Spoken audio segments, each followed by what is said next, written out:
Long days, pleasant nights, and welcome to Kingslingers, a doof media podcast journeying through Stephen King's Dark Tower series and beyond. I am your host, constant reader Scott Daly, and I know who the Crimson King is.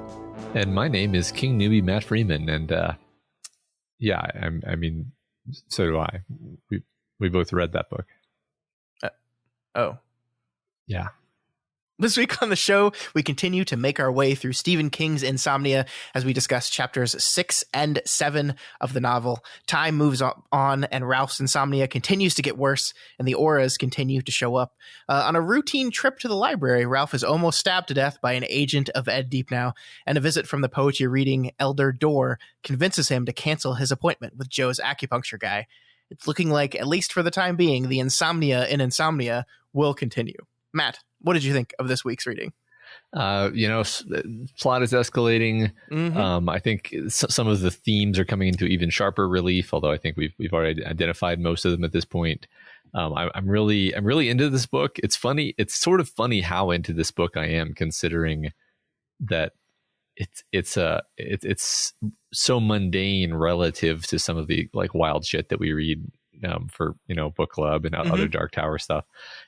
But I think it's just the characters. I think I'm just really into Ralph and what's going on with Ralph, and I think a lot of it is like I want Ralph to be okay, and I'm worried about him, and that's why I turned the page fundamentally.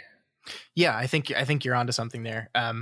This is kind of exactly why at the beginning of this book I said Insomnia, not my favorite book King has written, but Ralph, definitely one of my favorite King characters. I think he's wonderful and he's so interesting. And the way we're going to get into this week, I think, but the way King is very protective about information on like who he is. Like, I think it's so wild to me that like we learn for the first time this week on page 200 of this book or so that Ralph actually has a car that he's just not used during the entire first third of this book. And we learn the reasons why, and like it never even came up. And like he's the type of, you said in the first episode that he's a very kind of introspective, thoughtful person, and that is true. He absolutely is, but almost never like about himself or his past life. Like we just know very little outside of Carolyn. We know very little of Ralph's life before the book started.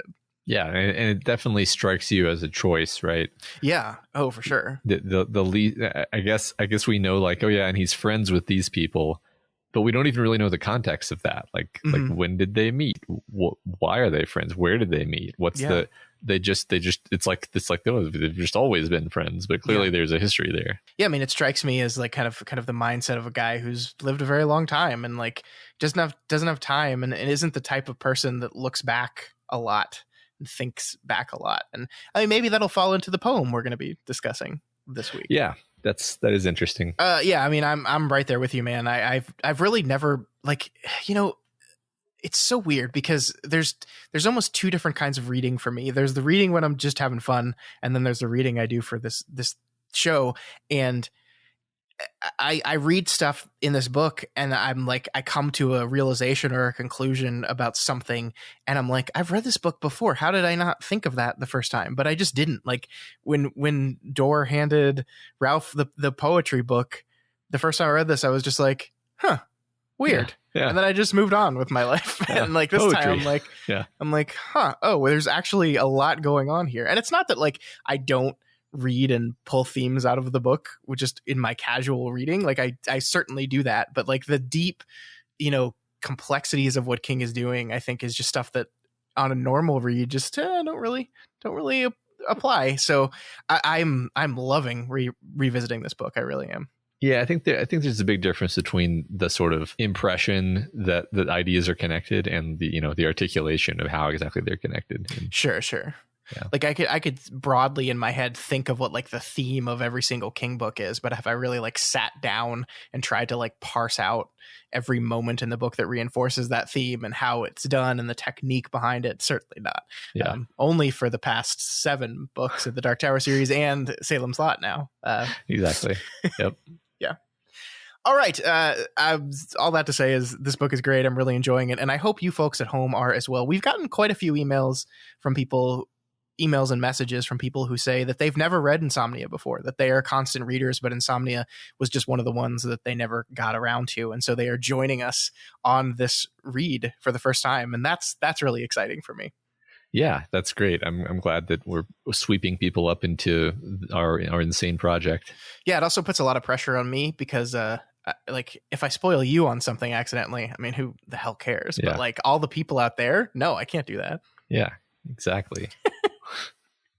All right, Matt, let's waste no further time and get into our discussion. But before we do that, let's waste some further time. We had one quick announcement for you folks.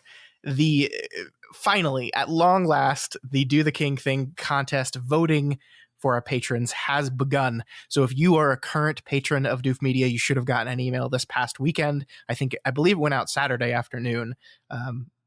That has links to the polls on our Patreon account and kind of instructions for how we're handling this voting. It's a bit confusing because we had to do some stuff because we got so many entries and we didn't want every one of you folks to be expected to read 39 different stories. So we had to kind of get creative. But Matt came to a solution that I think we like. We might make changes in the future to kind of avoid this kind of thing happening again. But for now, it's an acceptable solution. So if you are a patron and you want to read the stories and you want to vote on the stories, they are out there right now on our Patreon. That's patreon.com/doofmedia. Go check them out and do your reading and do your voting. Yeah, I mean, please do vote, because one of the problems with having so many candidates is that there need to be a lot of voters to allow the best story to rise to the top. Yeah, I'm very worried. I'm conscious and worried of an outcome where like every story has one vote and the winner has like 3. Yeah, or just something where it's sort of evident that randomness had too big of a hand, and I would rather that not happen. Yeah. So you have, again, like Scott said, the voting ends. Well, the voting ends September 11th, which I didn't do on purpose. I'm sorry. Oops. Yeah. But that is when the voting ends. So you have that much time. You only have to read 4 stories. It won't take that long. They're not very long stories. Mm-hmm.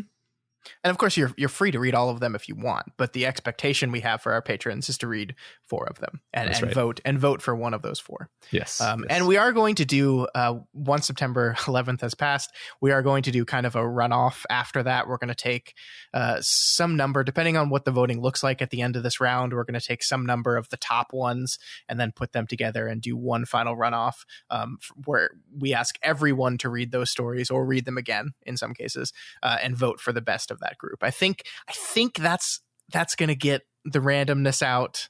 I think that's going to work and hopefully let the actual favorite stories kind of rise to the top there. Hope so. I think you're right. But of course, like just to reiterate, this is a wonderful problem to have. I'm so we sound like we're complaining a little bit here, but like having 39 of you submit to this is great. And part of me hopes that next time there's even more. So thank you to everyone who has participated, and thank you to our patrons who are busy right now, probably reading the stories and voting. If you want to participate in that reading and voting, now's a good time to head to our Patreon account. That's patreon.com/doofmedia. And at any level, you have access to participate in that vote. Yes, absolutely. All right. Yeah. Cool. All right, let's finally get to the chapters. We begin this week on chapter 6, and this chapter begins as summer slips into fall, and Ed Deepnow's The Friends of Life is starting to attract larger and larger membership, thanks mostly to Ed's never-ending charm. We also learn here that Ralph's aura vision has mostly been silent in the time between chapters, but his early waking is continuing to get worse and worse. I think by September, he's waking at like 2:45 in the morning. Basically, I think the opening pages of this chapter are basically, setting the tone for the next 2 chapters, which is this escalating tension, not just within Ralph's personal life, but in the town, which is getting worse and worse.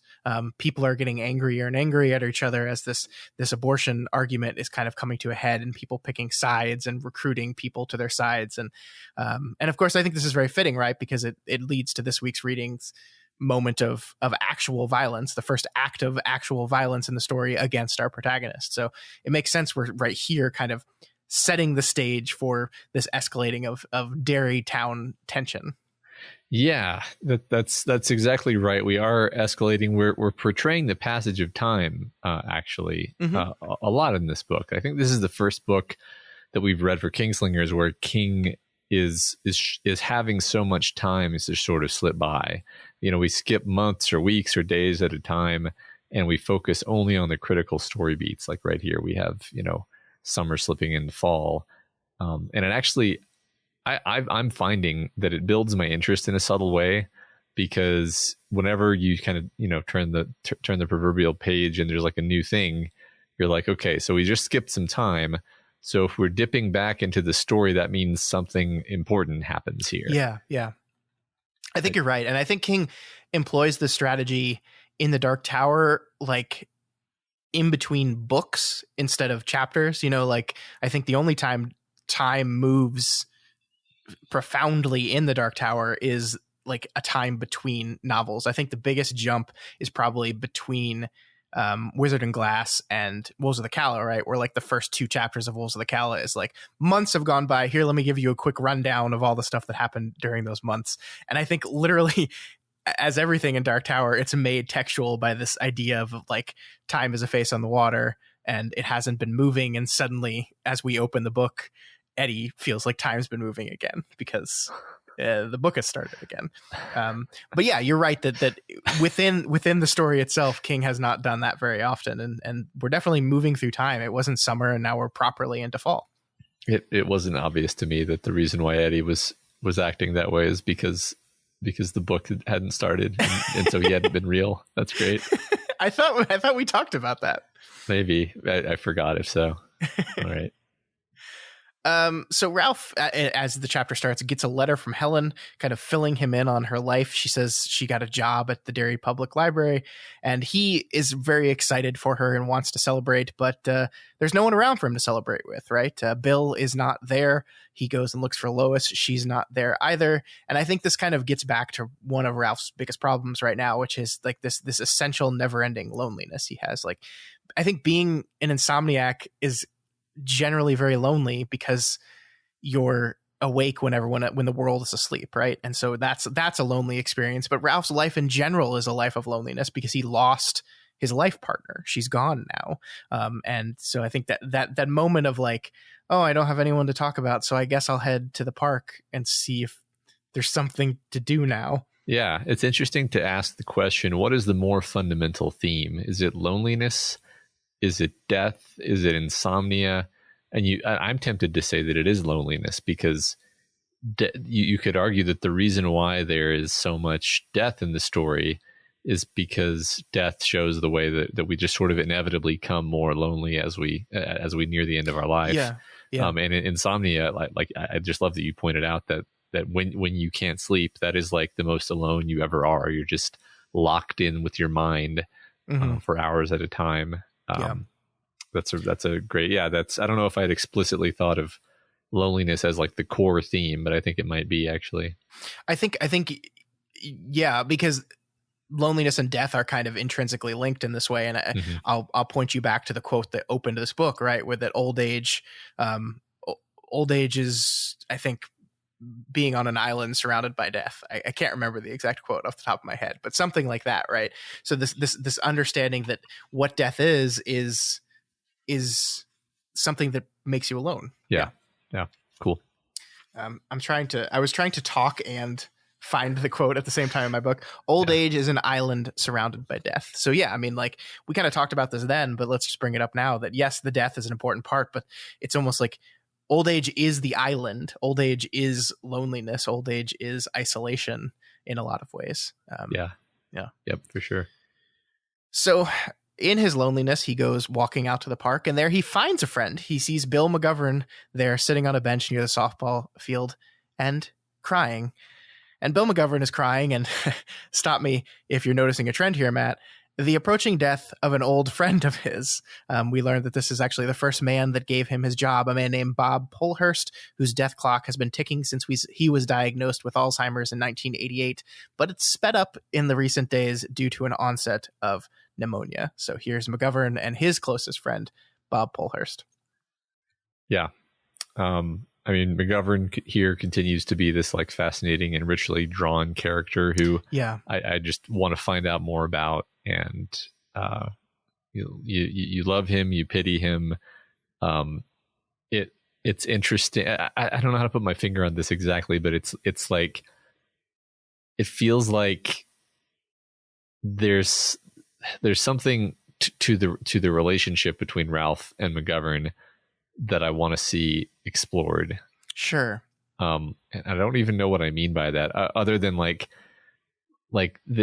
they're these two men that clearly, I mean, they're both lonely. I guess I'm kind of reaching for something here. Like, they're both lonely, but it doesn't really occur to either of them that like they can help each other. Yeah. There. Well, let's just move on to this conversation, actually, because I think this is a perfect example of what I'm kind of groping for. Sure. And I think I know where you're headed with that. So yeah, we'll circle back around to that. I mean, I guess the one thing I want to say before we move on is it makes me wonder what kind of relationship Bill and Ralph had before Carolyn died, right? Mm-hmm. Like, these are two men that have lived within the same duplex for, I mean, I'm not even sure if the book says how many years, but it just seems like let's just say forever, right? Yeah, it's been 30 years. Yeah, decades. Yeah.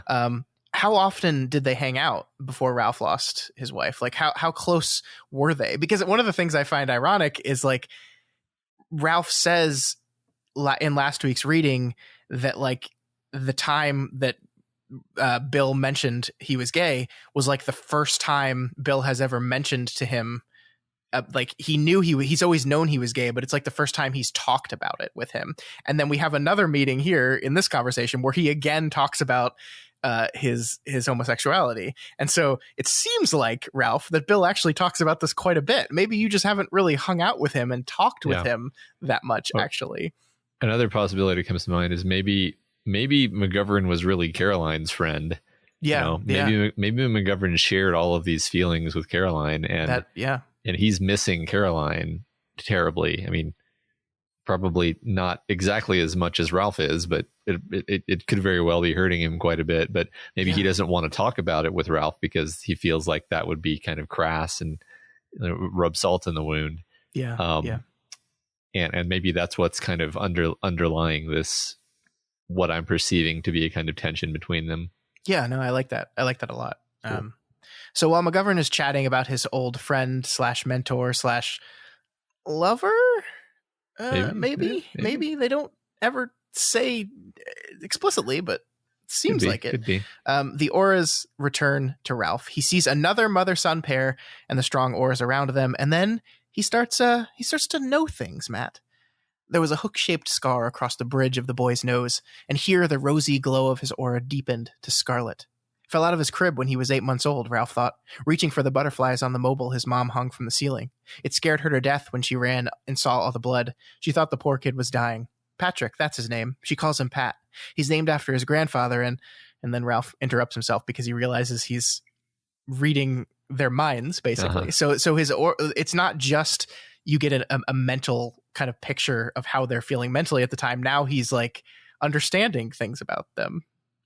Yeah, it's seeming more and more that like Ralph is just very strong in the touch. I mean, this is a Dark Tower adjacent novel, so let's just kind of call it what it is. The auras are simply like a way that it manifests for him, I guess. Yeah.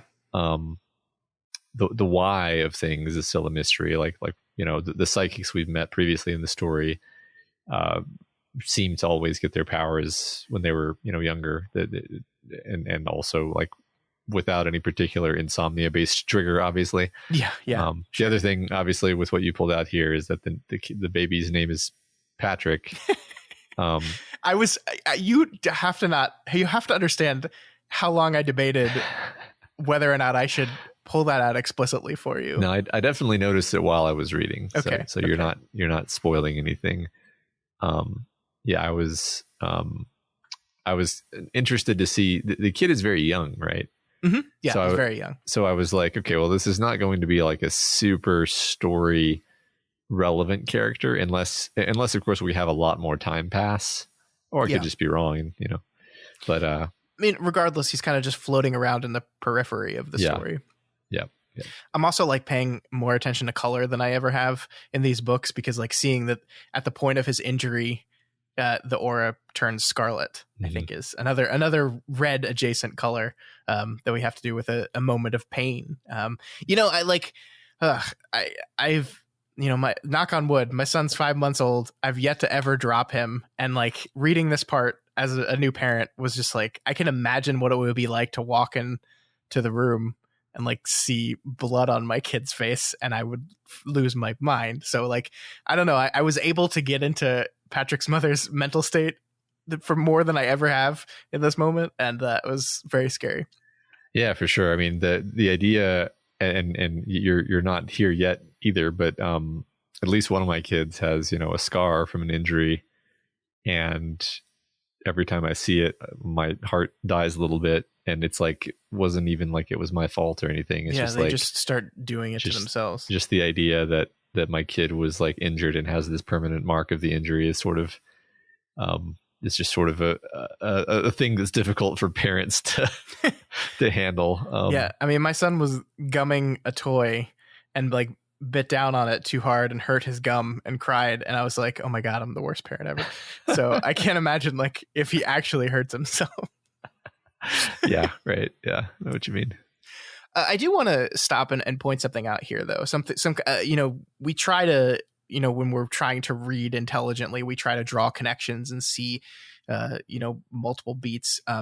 This moment here where we have another mother-son pairing is the second pairing we've seen in as many chapters, and we don't actually know. I mean, I think we can say with confidence this is not the same mother-son that Ralph first tested the aura on, because like, I feel like he would have mentioned that. It was like, oh, it's them again, and I'm staring at them again.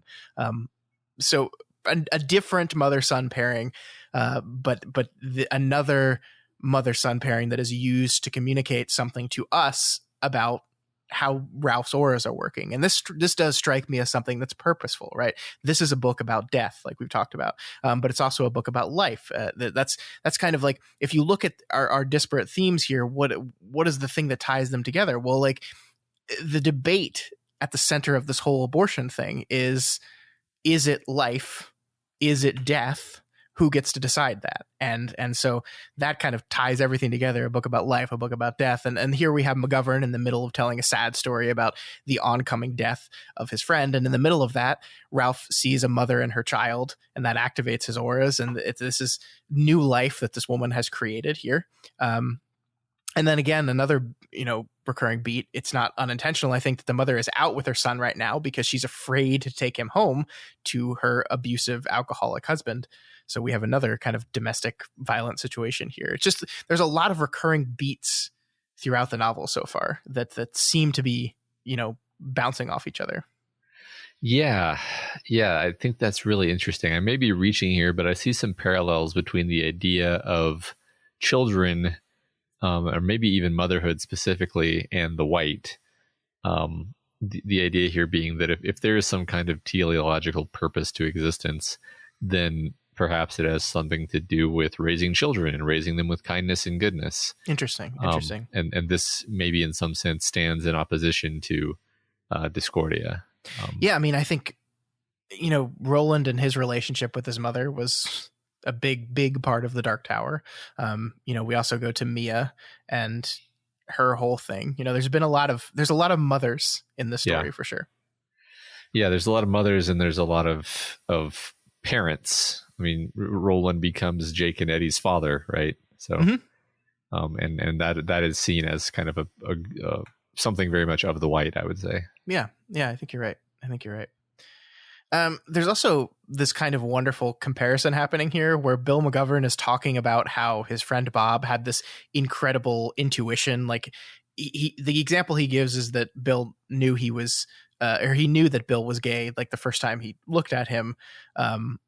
But that wasn't like it's not just like he has gaydar, right? It's like he just had this intuition. And in the middle of like Bill talking about this incredible intuition this man had, Ralph is realizing his own super intuition powers, or like that these things are occurring at the exact same time.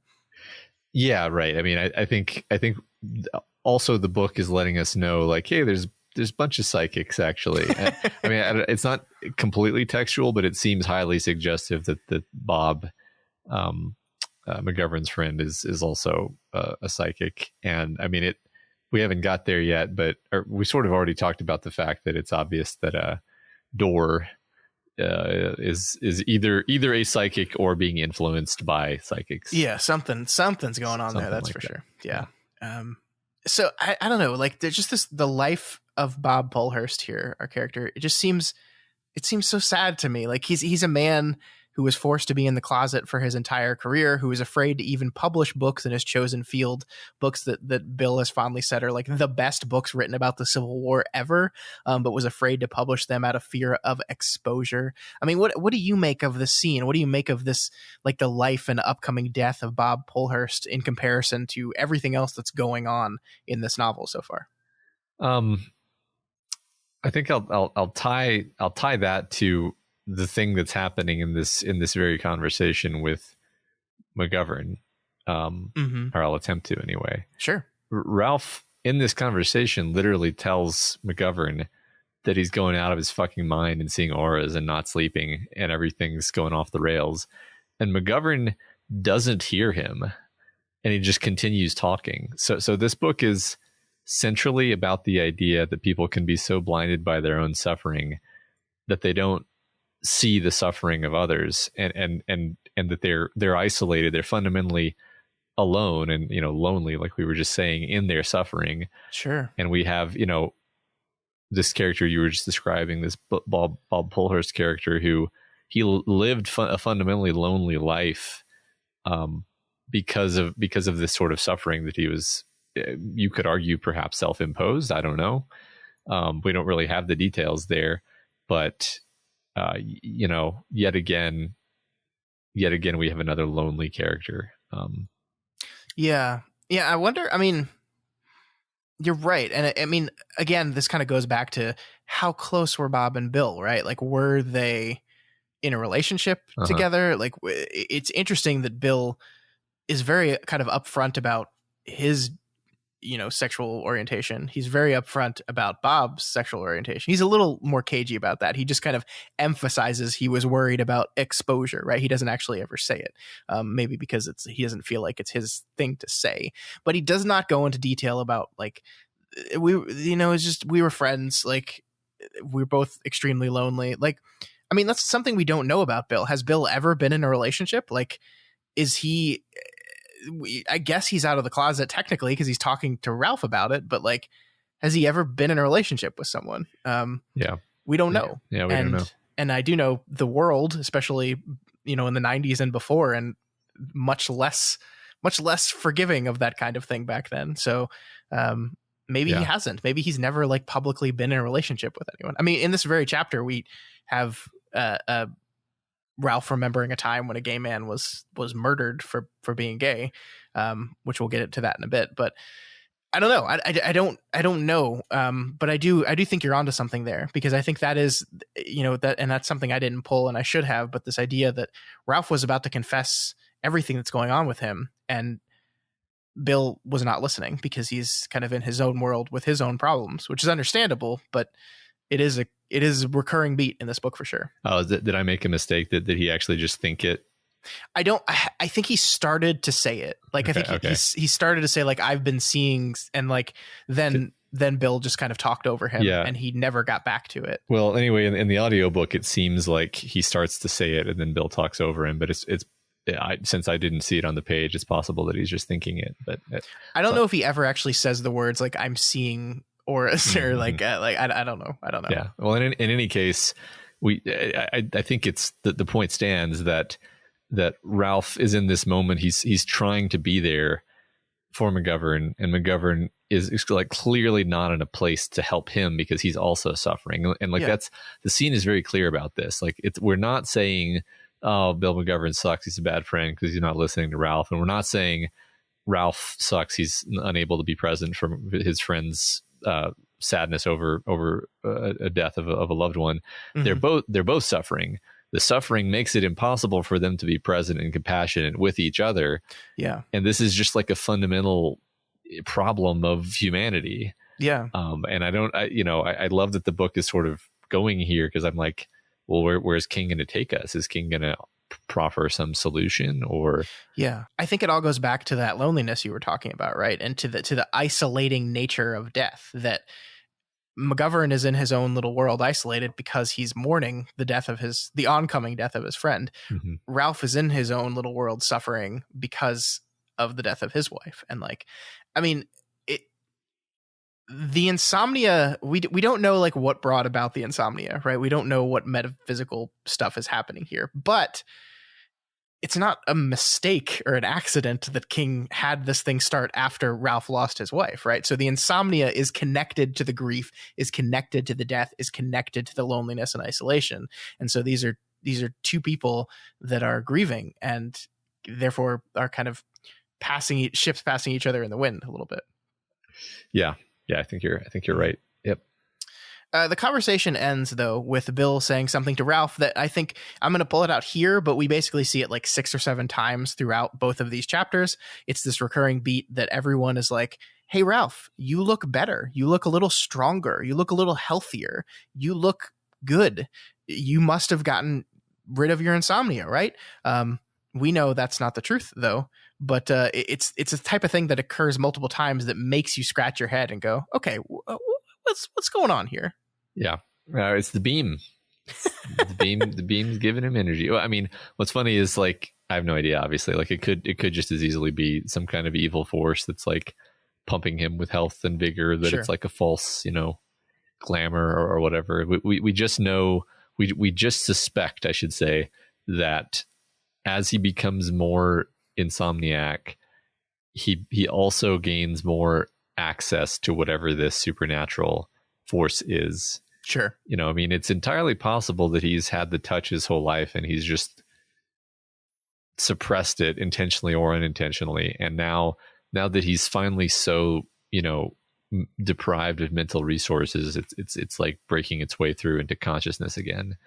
Mm-hmm. I don't know if there's like no evidence for that either. I'm forced to speculate because we don't know. No, that's good. I like it.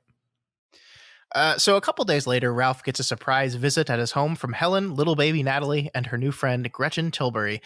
I love this moment where Ralph sees her and sees Natalie kind of remember him and light up with joy at seeing him, and he just starts to cry, Matt. He just starts to cry. It's this incredibly touching moment. Like, Ralph's life is surrounded by death. We've talked about this multiple times this week already. His wife, the woman across the street, Bill McGovern's friend Bob, death clocks are everywhere.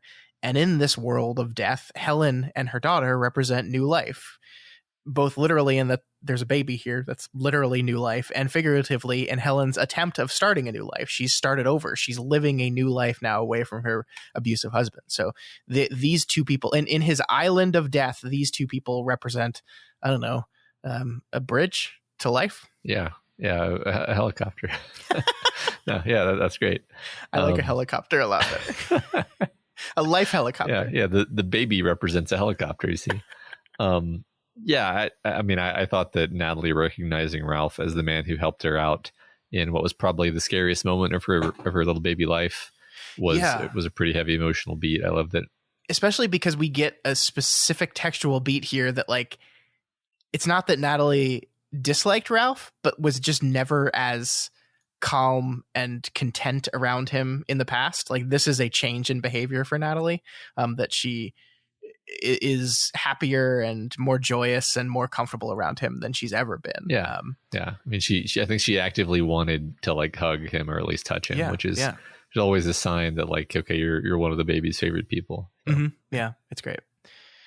Okay, so now we got to talk about something else here, Matt. We got to talk about this. As they're hugging, he felt a stirring in his groin, apparently brought on by the combination of her light perfume and the gentle puffs of her words made against a cup of his ear. So I'm going to be honest here, Matt.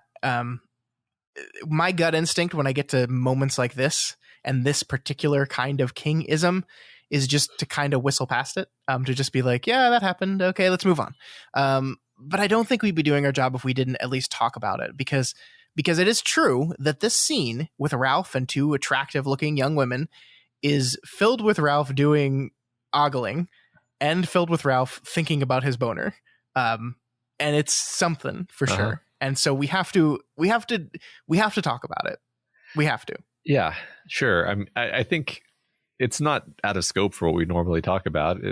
King classically draws connections between sex and magic and goodness and badness. And there's this complex web that we kind of are just endlessly teasing out. We've talked a lot about his ideas of like low Kamala, about pink versus red, lust versus love.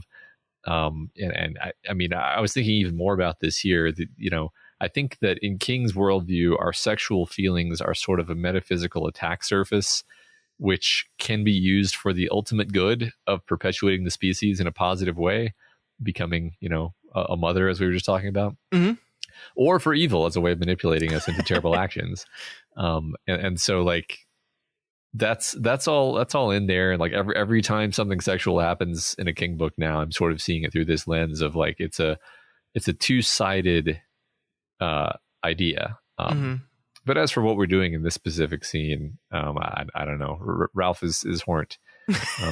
What do you think? What do you think we're doing in this scene? Yeah, I mean, I think King just really likes to write about boners, and he thinks about boners a lot. I don't know if I've ever told you about the Tumblr Stephen King's boners. Have I told you about this before?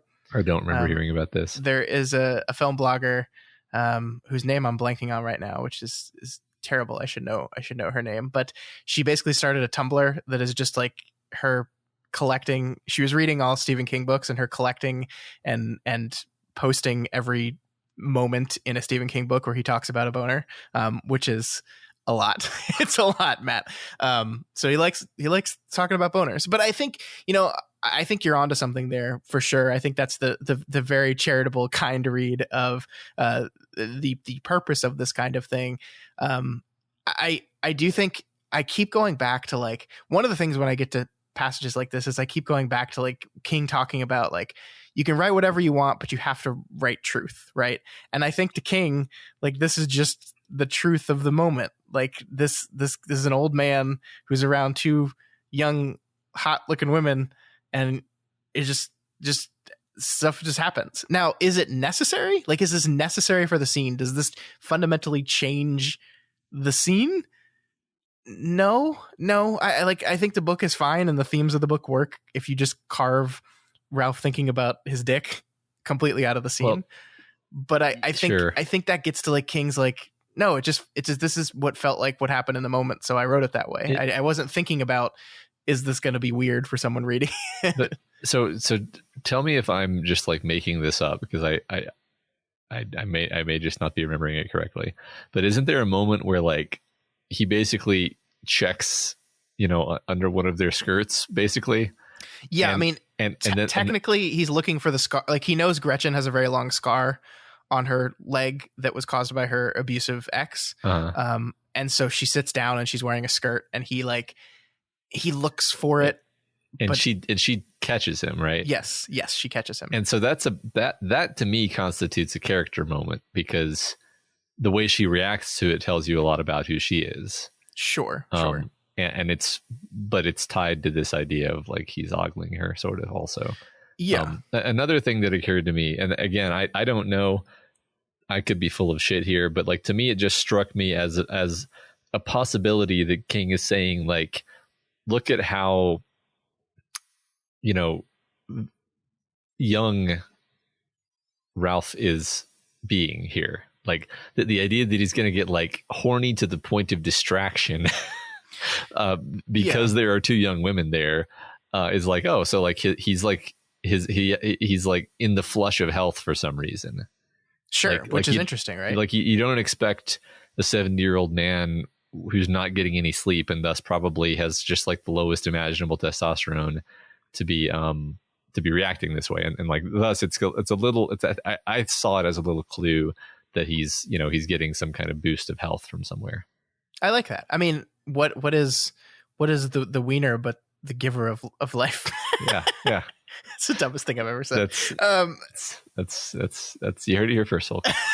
No, I think you're right. I mean, again, I don't think this scene is particularly necessary, and I would be lying if I did not say that there are moments in reading the books of my favorite author of all time, where I don't like look at stuff like this and kind of roll my eyes. Like, did you really have to go there, Stephen?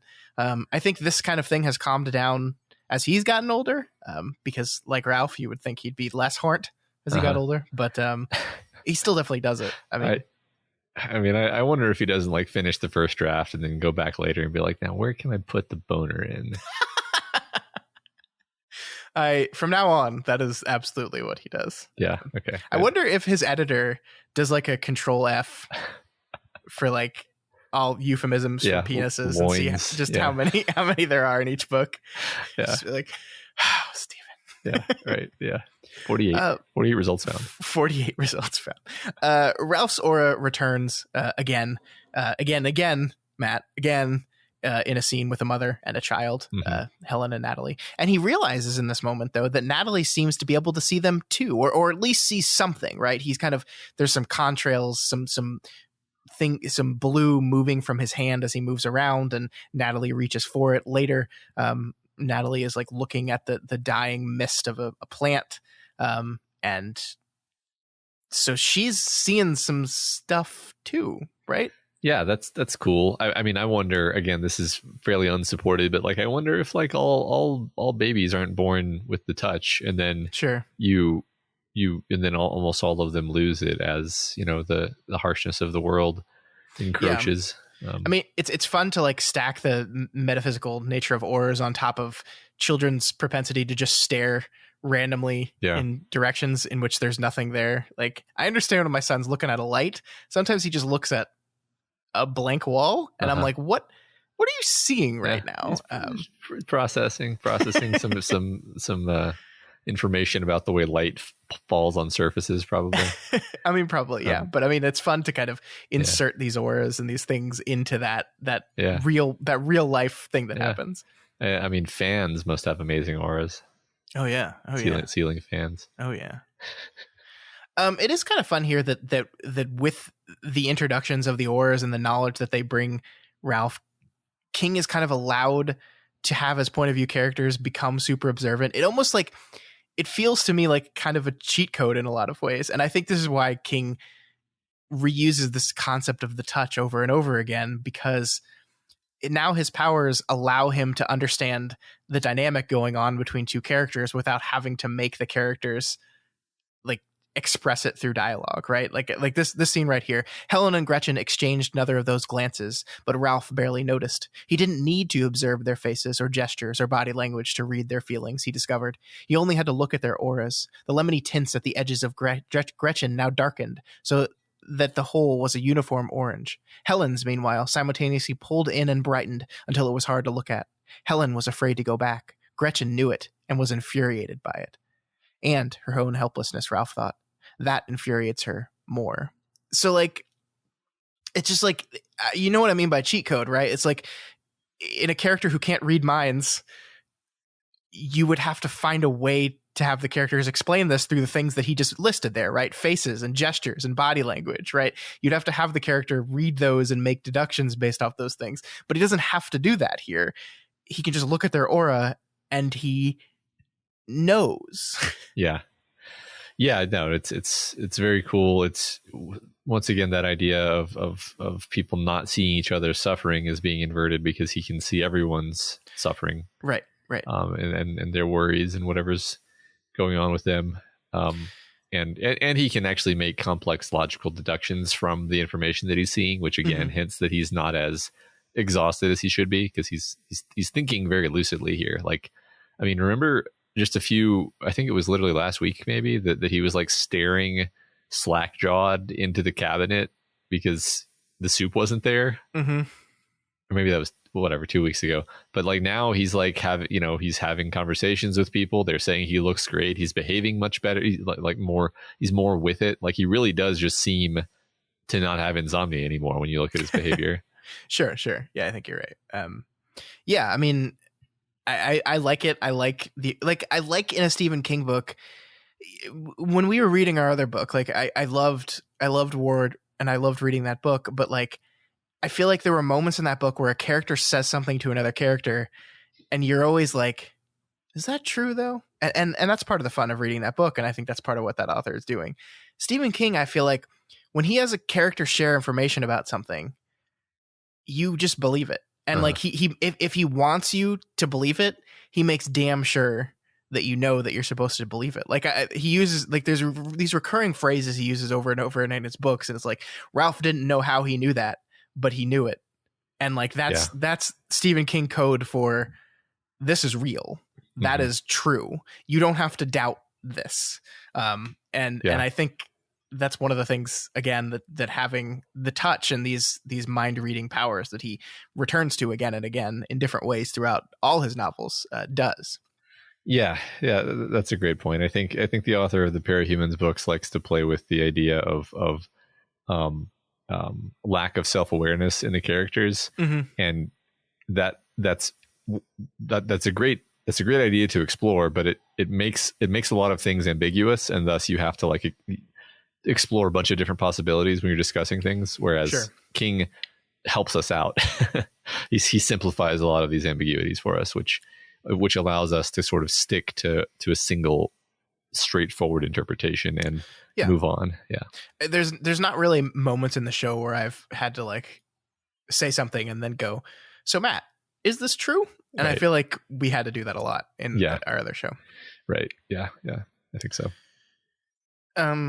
So they finally tell Ralph the reason for their visit. Helen and Gretchen are on the Susan Day welcoming committee because everything is connected, and Ralph has officially been named a centurion by the Friends of Life.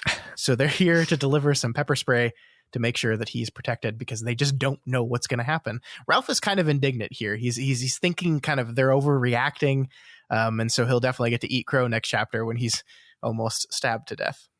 Yeah.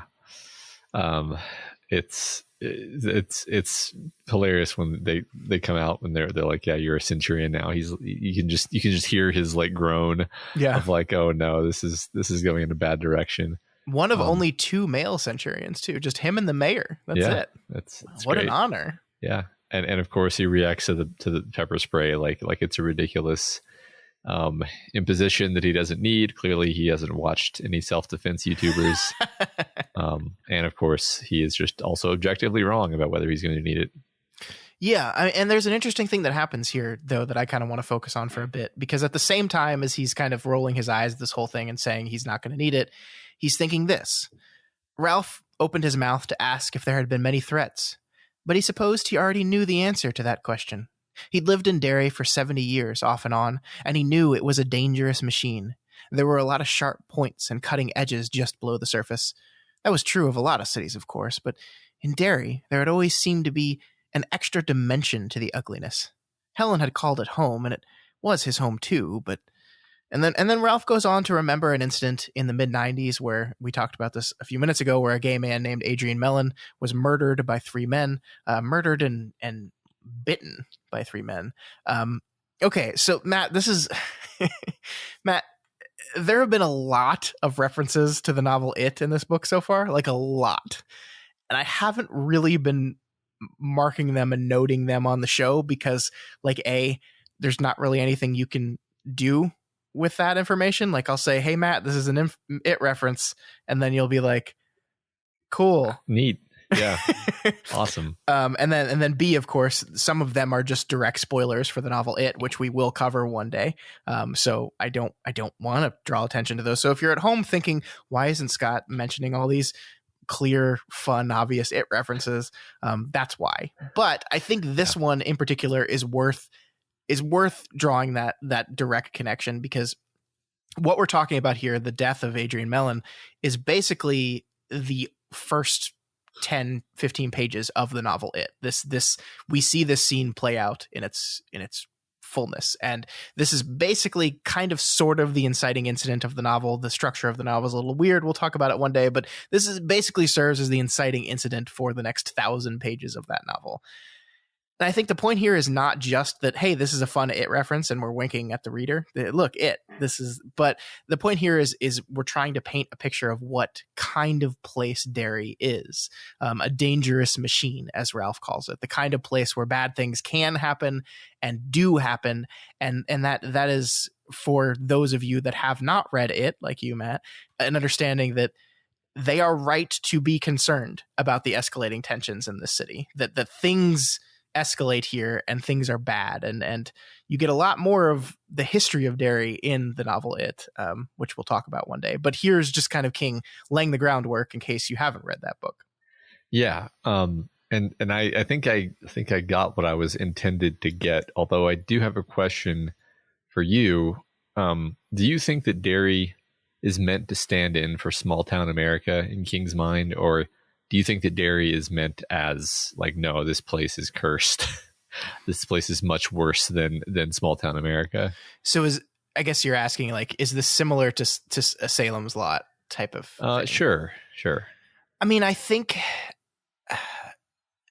my answer, I think that's a more complicated question than maybe you thought when you asked it. I think there are parts of Derry that are absolutely supposed to stand in for portions of small town America. Yes. I don't think it's quite as direct and one-to-one as a town like Salem's Lot is. But yeah, I do. Okay. There is obviously something very unique about Derry in and of itself, for sure. But yes. Okay. Yes, with the question mark after it. Yeah, sure.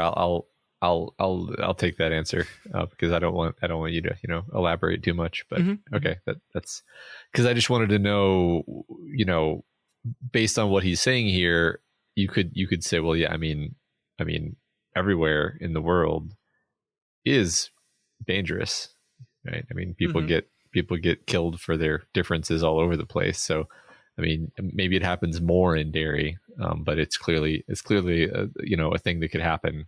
Yeah. In real life anywhere.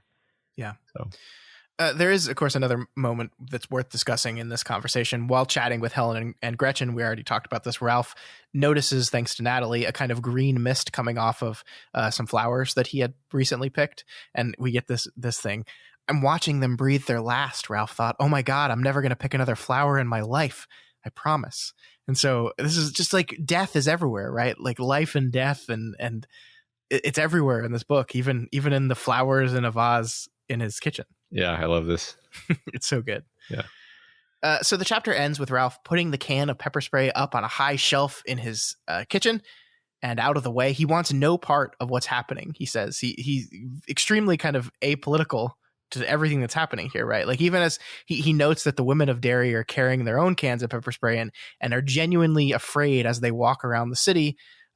He just doesn't want to be involved in that. Like I think it's really clever the way King does this is because he's kind of linking Ralph's resistance to get involved in what's going on in Derry to his resistance to accept what's going on with his auras. He's like battling with himself. He's like, I think Natalie seeing the same things he saw has to Ralph kind of made him accept the fact that they're real, but he's still battling internally with himself. And so this idea that they're real, they're there, and there's nothing you can do or say, we'll change that, but I just don't want to deal with it. I want to put that up on the shelf and push it out of the way and not deal with it. Yeah, I mean, he's refusing the call to action, but yeah. But he's doing it in a way that's true to this character. Like this character is just like, I don't want to deal with this. I got my own problems, damn it. Yeah. Very understandable. And this is why I think the cleverness of making Ralph very apolitical. Like you could have written a story about abortion in which the protagonist is very strongly pro-choice or very strongly pro-life, who has a vested interest in the debate at the center of this novel. That ain't Ralph, right? Yeah, exactly. I think that there might be an opportunity to talk more about that later, but sure, Ralph is almost aggressively an apolitical character. Yeah.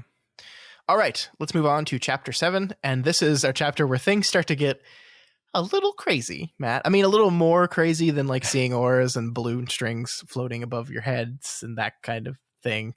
More crazy than that. Oh, okay. It begins with Ralph heading home and finding old man Dorrance waiting for him on his stoop. He's got a message for him, Matt. You shouldn't have messed in, Dorrance repeated, then heaved a big sigh. But it's too late now. Done bun can't be undone. Just cancel the appointment. Don't let that fellow stick any pins in you. So this is the big moment, I think, of the chapter, right? He's being told by some other force. Dorrance doesn't know who gave him the message or why. He just knows that he was given a message and told to deliver it, and he's done it. What do you make of this, Matt? Well, it's obviously a message from the beam. I mean, I don't know. Dorrance is receiving messages from somewhere. We're not sure where exactly. Yeah. I'm guessing that the messages Dorrance is receiving are good white aligned messages. He's trying to help our boy Ralph, which implies that the acupuncture would have been bad. And I'm just now making a connection while I'm sitting here that Ed had the Chinese character scarf. Was it a scarf? Yes. Something. It was a scarf. Chinese character scarf. And I believe like acupuncture is traditionally a Chinese medical art. Yeah, I mean the guy's last name is Hong. Yeah. So we can make a leap there. Yeah, we can make a bit of an inference there and say maybe there's a connection there. Maybe Ed had some migraines, went to the acupuncturist and came out of it with horrible madness. Yeah, it's possible. I mean, I think without putting too much, like the other possibility is that like it would just work and cure his insomnia, and if his insomnia is connected to the auras, that would make them go away. Right? Yes, that's true, and thus the Force wants him to continue developing his psychic powers. This idea of you shouldn't have messed in, but it's too late now. Like you shouldn't have gotten involved in this. You shouldn't be seeing the things you're seeing, but now that you have, you can't retreat from that. You can't turn around. My first interpretation was this Force wants him to continue to have insomnia so that his powers will continue to develop. It was only it's only just now in this moment that I made the Chinese character connection, which may not be anything.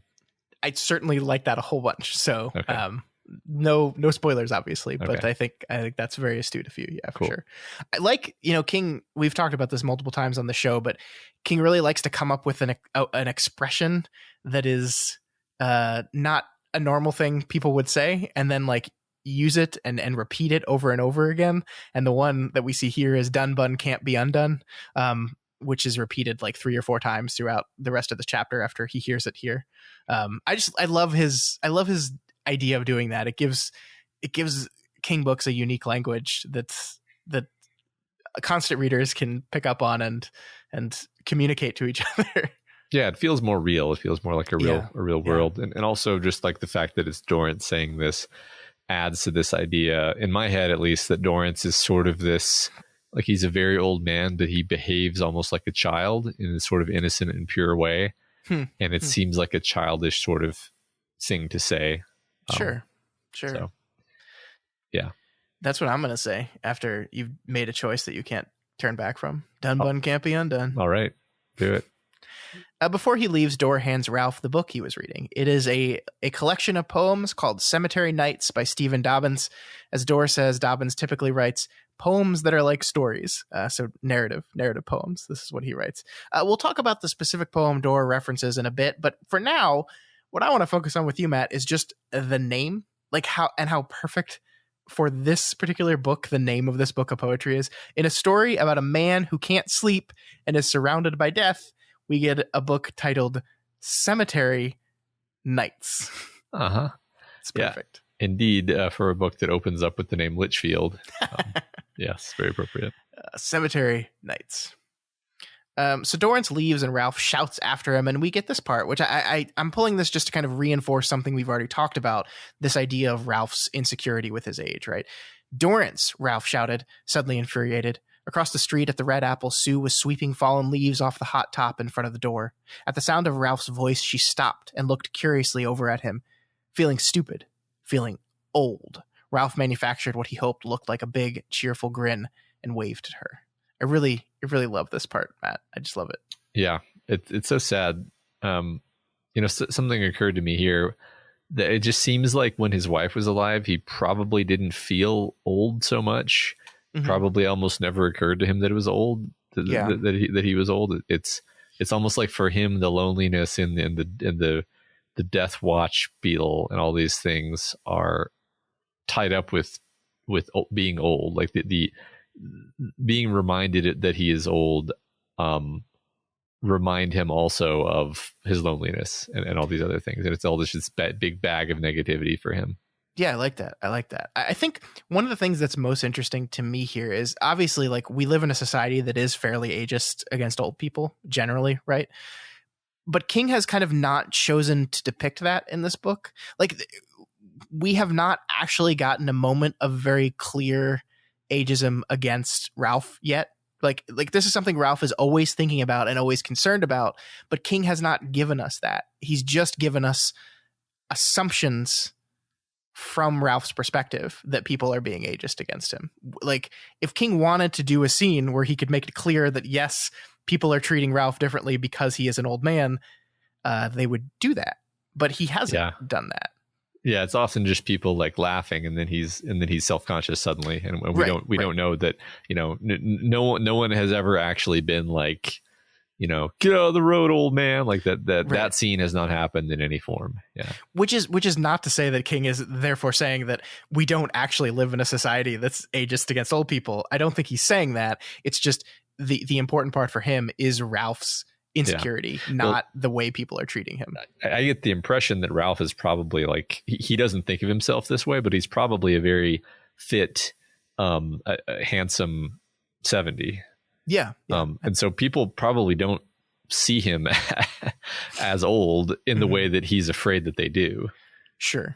I think you're right. Because like a healthy 70-year-old looks like a 60-year-old. Like you kind of lose the ability to distinguish ages once you get up into that range. Mm-hmm. And I don't think of a 60-year-old as like old. You know what I mean?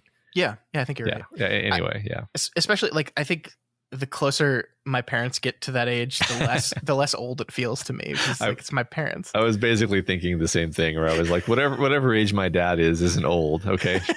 Don't just shut up. Okay. Don't say it. Yeah. And then there are moments where my parents do something that like is old. And then I'm just like, oh no. Yeah, I know what you mean. I love them so much, but there's some moments that are just like, oh no, you are old. Yeah.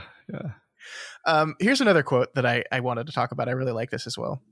For a moment, Ralph felt himself step back from his life, so he was able to look at the latest section of the mural it made, instead of just the detail, which was this day.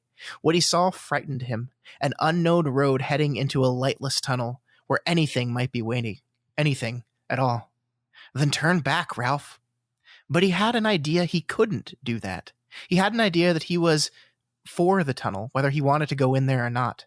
That feeling was not one of being led so much as one of being shoved forward by powerful, invisible hands. This is really great, and it made me think about the thing you said last week, like that where he says Ed would see sinister implications in this thing, and you said, well, what that means is that Ralph is seeing sinister implications in this thing, and I think this is an escalation of that same idea. Yeah, he is coming to understand more and more unavoidably that, like, he is getting sucked into some weird shit. yeah And of course, from a Dark Tower perspective, we recognize this as just, you know, Ka coming in and blowing everything away, right? This is like the unmovable hand of story that is pushing you towards the thing it wants you to go to. Yeah Just parenthetically, because there's not really a right time to point this out, just we got some name connections that I have indeed noticed. Like, we have Ed, you know, who could potentially be Eddie, but is a you know, obvious antagonist here, which is interesting. And then we have our Susan Day. Another Susan, yeah.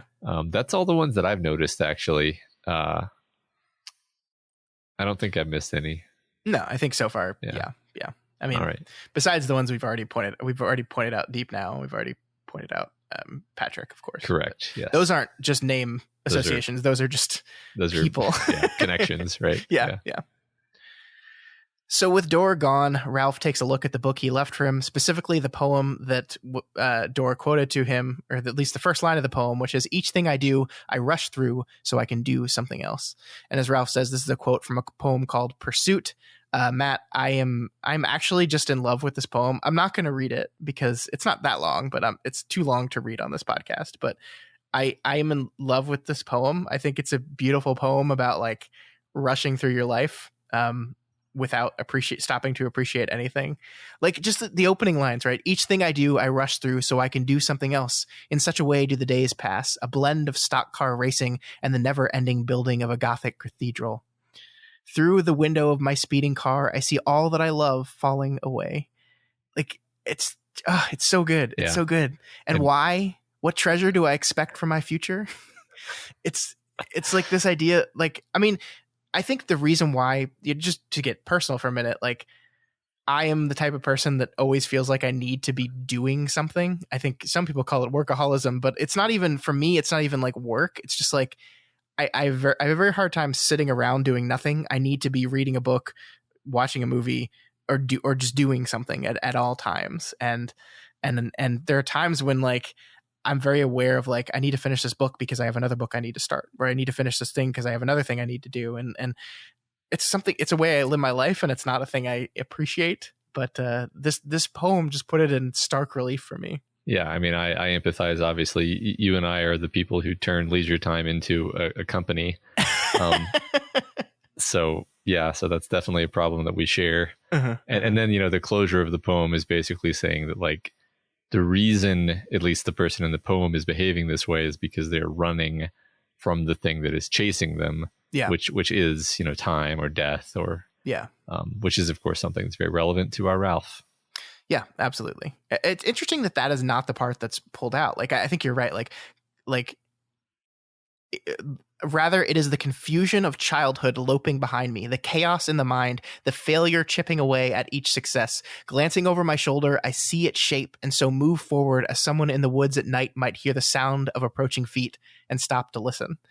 Right? Like, I love that it is the confusion of childhood loping behind me. So, like, his past is chasing him, but also the inevitability of the future is chasing him. And knowing he can't, what else can he do but run, rushing blindly down the path, stumbling, struck in the face by sticks, the other ever closer, yet not really hurrying or out of breath, teasing its kill. Like, it's just like you're sprinting away. You're living your life sprinting away from inevitability because it's terrifying to you, but it doesn't matter.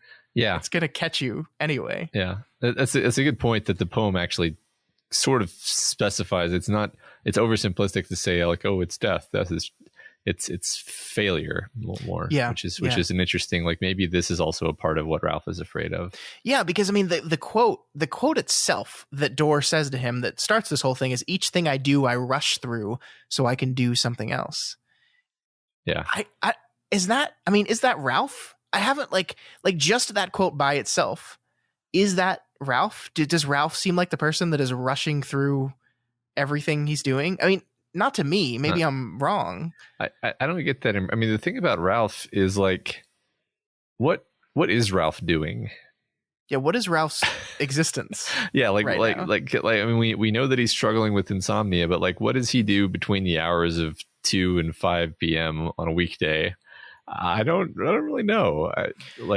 I think you're so right. And I think this is actually brilliant because I don't think Ralph knows either, because Ralph is a person who has spent the majority of his life living with another human being and structuring his life around her. Mm-hmm. And, he's retired. She's gone. He doesn't know what to do with his life. He doesn't know what to do next. He doesn't know what life is going to be now. And the one convenient thing about his insomnia, I guess you can say, is it gives him a goal in his life. Fix this. And then of course that gets complicated because he's kind of swept up into something else, but he's not actually like processing like what life is now. And it's interesting because it could have been a book about a recently retired person who is trying to figure that out, because I think that is what a lot of people kind of deal with when they retire is, what do I structure my life around now? What does my life look like now? Yeah. But Ralph, it's that, and also my life partner is gone and I'm alone and I don't know what to do. I mean, in the next scene, he's about to go to the Derry Public Library. Why? To read about REM sleep some more. Mm-hmm. Yeah.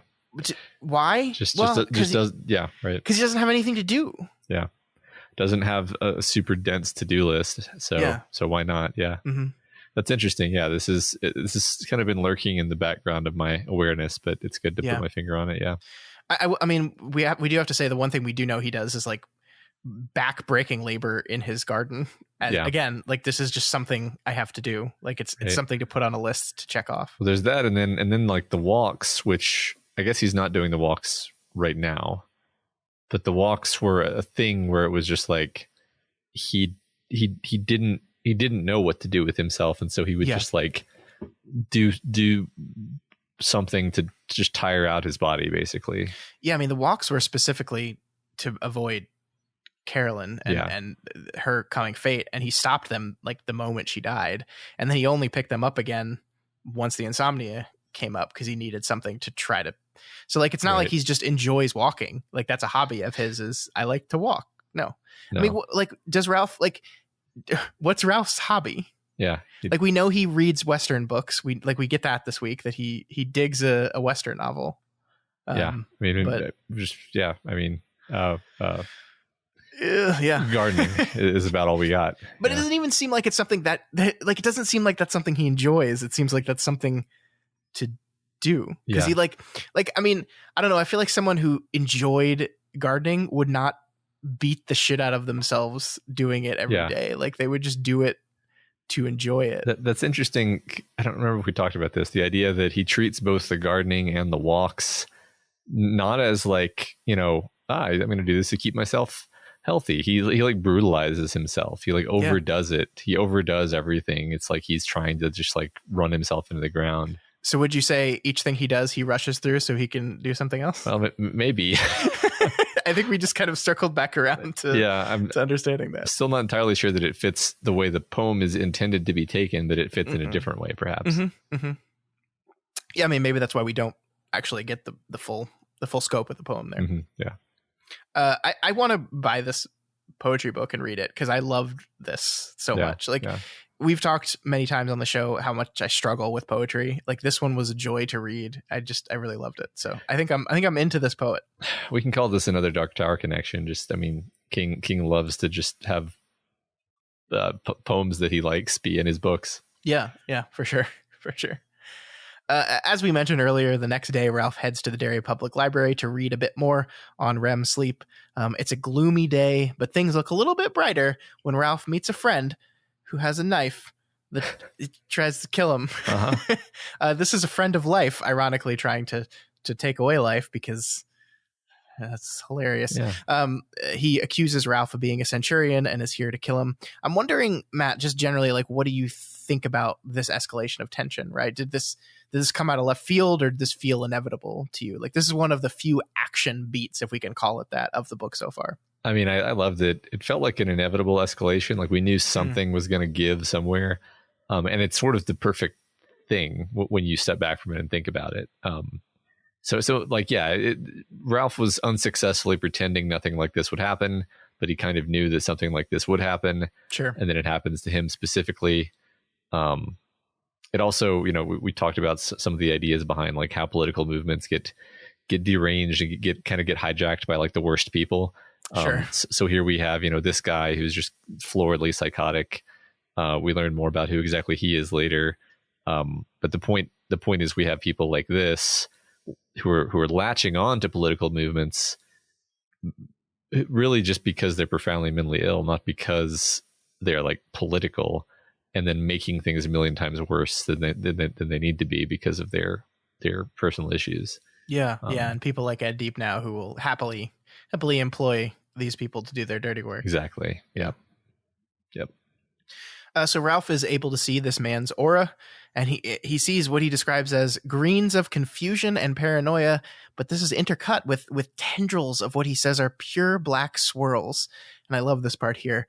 Ralph could see the man's aura even in his eyes. It went sliding across his pupils like a green smoke across black water. The snake-like twists running through the green light were thicker now, twinning together. And Ralph understood that when the knife sank all the way in, this part of the man's personality, which was generating those black swirls, would be what pushed it. The green was confusion and paranoia. The black was something else. Something from outside. Much worse. From outside. Toadash, it's the Crimson King. Oh, Discordia. Yeah, I love it. There's, I think there's been implications here and there that there is something from outside, from the darkness, encroaching into the minds of definitely this character, probably Ed, although I'm not entirely sure how much of Ed being a piece of shit is just plain old Ed, and how much is Discordia. Yeah, I mean, it kind of makes you want Ralph to be able to see Ed's aura and see what that looks like. Yeah, that's a good point. But I agree, and I love that makes clear that at least part of this is coming somewhere else. I love, we talked about the King's use of mid-sentence parentheticals, which is something if you go back and read Carrie and a little bit of Salem's Lot, you see he was doing this from the very, very beginning. These kind of internally thought mid-sentence parentheticals is a hallmark of Stephen King, and I think it works really well here. It's like this thought that isn't even fully verbalized is intruding in the middle of a sentence. I love it so much. Yeah, and I love just the whole tone of this book, by the way. Like, it's so distinct. It's so incredibly distinct from Salem's Lot. Like, like you imagine this scene written from the point of view of Ben Mears would be written so differently. And I mean, that's cool too. I think I just like this scene from the perspective of Ralph. It's a very grounded human way of perceiving something which is actually insane and supernatural. So. Yeah, and it's interesting that, like, one of the things we pointed out in Salem's Lot, where King would, like, go through the motions of the story and the narrative beats, and then he would do this random thing where he'd, like, pull back and go do this 10,000 foot view where he would, like, wax poetically about his themes and his story.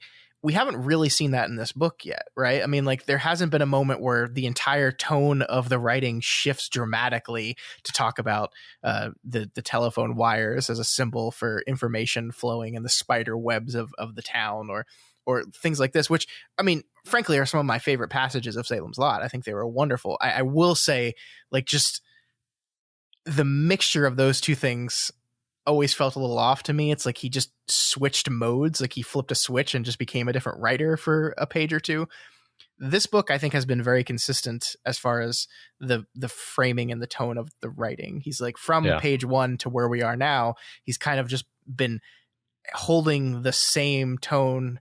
That's not the right word, not the same tone, but he's the same style. The voice. And that strikes me as a much more experienced writer, that he's he understands what he wants his voice to be, and he can be consistent with it. Yes, and this is a close third person. As far as I can recall, we don't have any point of view shots from other characters. That's correct. That's correct. We do have King's little cheat where he'll back out of that third person just a little bit. Like, in this moment, we the reader see the man pull out his hunting knife before Ralph is even aware of him. Doesn't the text actually say that he materialized in the doorway? Which made me think, like, wait a second, like literally materialized, or do we just mean that Ralph didn't notice him as he approached? Yeah, I feel like, I mean, yes, it does, but I wouldn't read too much into that. I was totally prepared to read too much into it, and then I just decided that it was probably just the euphemistic. Yeah. So Ralph is able to distract his attacker, even as he's starting to really cut into him with the knife. He says he knows who the Crimson King is, and that is just enough to distract his attacker. And then, well, he reaches into his jacket pocket and pulls out the can of pepper spray. Even though he's not quite sure how it got in there, because last he knew, he put it up on a shelf in his kitchen. He doesn't remember putting it in his jacket, so it's got to just be that short-term memory loss caused by insomnia, right? Right? It must be, yeah. I mean, what was your reaction to this moment? Like, that's probably pretty... I mean, was your first reaction just he did it and forgot about it, or did you immediately go somewhere else? No, I thought that he had done it and forgotten about it. Okay. Yeah. Okay. Yeah. Which, I mean, it's... Again, we're not seeing that kind of lost time in Ralph at all at this point in the book. Yeah, I mean, it's I should have wondered more about it, but I guess at a certain point I'm just like, I'm sure the book will tell me. Yeah, I mean, fair. And it does this very chapter. Yeah. So our friendly good cop gunslinger Mark Laydecker comes to help out Ralph after the police are called. The assassin-to-be, we learn, is a man named Charlie Pickering, and while he was probably put up to this by our good friend Ed Deepnow, the police won't be able to pin it on him. And it's interesting. I just want to talk about this again, another kind of similar Salem's Lot beat, where we have this institution that is hampering our character's safety. Ed Deepnow is a dangerous man. We, the reader, know he's a dangerous man. Ralph knows he's a dangerous man, but there's nothing the institutions of the world can do about that. There's nothing the authority system can do about that. As long as he continues to send Charlie Pickerings out to do his dirty work for him, Ed Deepnow continues to operate with impunity. And that's worrisome. Yeah, I mean, institutional authority is powerless. The malign forces are powerful, especially through their ability to use vulnerable people as weapons, and to do so with deniability. But we see, that the white is impeded by the fact that it has to follow the rules. Yeah. And I think Charlie Pickering is on the side of the white here. Yeah. I'm sorry, what? Go back. Sorry, I meant to say the assassin that just tried to stab Ed in the stomach? I meant to say Mark Lydecker. I just read whatever name was sitting in the document that I'm staring at. I thought we were about to have a very different conversation. Fascinating conversation. Well, look, you see, it would be fun if I was the kind of person who would never admit that I made a mistake, and then I just doubled down on it and was just talked about it as if you believed that. Yeah, because obviously Ralph is the bad guy, as I've implied many times. Yeah, totally. And he needs to be stabbed with a hunting knife. So Lydecker drops Ralph off at his home, and we see, as we talked about before, Ralph actually has a car, and the car has a Dukakis 88 sticker on it. So I guess I'm going to have to eat some crow about my assumption that Ralph was a conservative, because he voted for Dukakis. Not only did he vote for him, but he put a bumper sticker on his car. The whole car interaction is so interesting to me, because I never even wondered if he had a car. I was just like, I guess it was just, he obviously didn't have a car, but no, he does have a car. Yeah. And speaking of the Dukakis thing, I mean, once again, I think, like we mentioned a little bit ago, King is actively making the protagonist like impossible to pin down politically. Yeah. He's just not politically active. He's like indifferent except where it affects him. I think like most people are, actually. And I think this is a wise choice in a book that's centrally about this political hot button issue, because you need your character to be this guy, I think, in this book. Sure. I know, pretty nice guy for a Democrat as an expression, but like it is kind of delightful to me that the guy that thought that also has a Dukakis 88 sticker on his car. I mean, like, it makes you think, was it Carolyn that put this on the car? Yeah, maybe. Yeah. I mean, she definitely, well, okay. Yeah. We don't know that much about her. Never mind. But I was going to say, like, it wouldn't surprise me to learn that they had different political views and that it just didn't matter, because this is a fun thing for our younger listeners. Fun fact. People used to, not really care about this stuff so much. Back in the olden days, a Republican could marry a Democrat, and it wasn't call for both sets of parents disowning both children. Wow, what a concept! Yeah, a concept. Yeah. How the world has changed. Yep. So we do learn a little bit more about Ralph here. It's kind of what I talked about earlier. It's interesting how little Ralph's internal narrative like thinks about his time before the novel. Like we've talked about this already, but the only parts you really see are the Carolyn parts. He's very vague about everything before. Like, he's only mentioned offhand once that he worked in a print shop, and we learn now that before he was doing that, he was a traveling salesman. He was on the road 800 miles a year. That's not right. A lot more than that. He was just on the road constantly. And then we get this part, which I think is worth talking about here, Matt. Ralph saw no need to add that he had increasingly come to mistrust both his reflexes and his short vision. A year ago, a kid of about 7 had chased his football out into Harris Avenue as Ralph was coming back from the movies. And although he had been going only 20 miles an hour, Ralph had thought for 2 endless, horrifying seconds that he was going to run the little boy down. He hadn't, of course. It hadn't even been close. Not really. But since then, he thought he could count the number of times he'd driven the olds on both hands. And you got to hand it to old Ralph Hill, right? I think a lot of aging people who aren't ready to admit that they're old, like we've kind of accused Ralph of being, would kind of stubbornly refuse to acknowledge that their reflexes are not quick enough to be operating a vehicle like this. Ralph buries this deep down inside, and it only comes up here in this moment. And of course, he says it to no one, but he did stop driving the car, which is good. Yeah, right. It's the kind of thing that makes you like him more. It makes you realize that, like, even though there's a lot of things he doesn't want to admit, doesn't want to think about, he's still fundamentally the kind of person who will make that sacrifice, who will do the right thing to keep other people safe.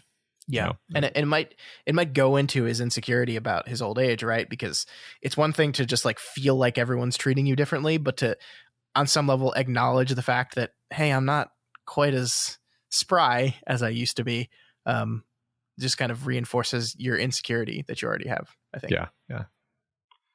So Ralph gets home and we see him kind of ruminate in an empty, lonely apartment briefly, which again, I think you're so right about this central idea being loneliness. I think you're so right about that. I'm glad we talked about that. Yeah. And he realizes something in this moment, Matt. When he got home the other day, Dora was waiting on his porch and his front door was unlocked. So now he decides that Dorrance went into his house, grabbed the can of pepper spray, put it in his jacket, and hung his jacket up on the hook, waiting to be found.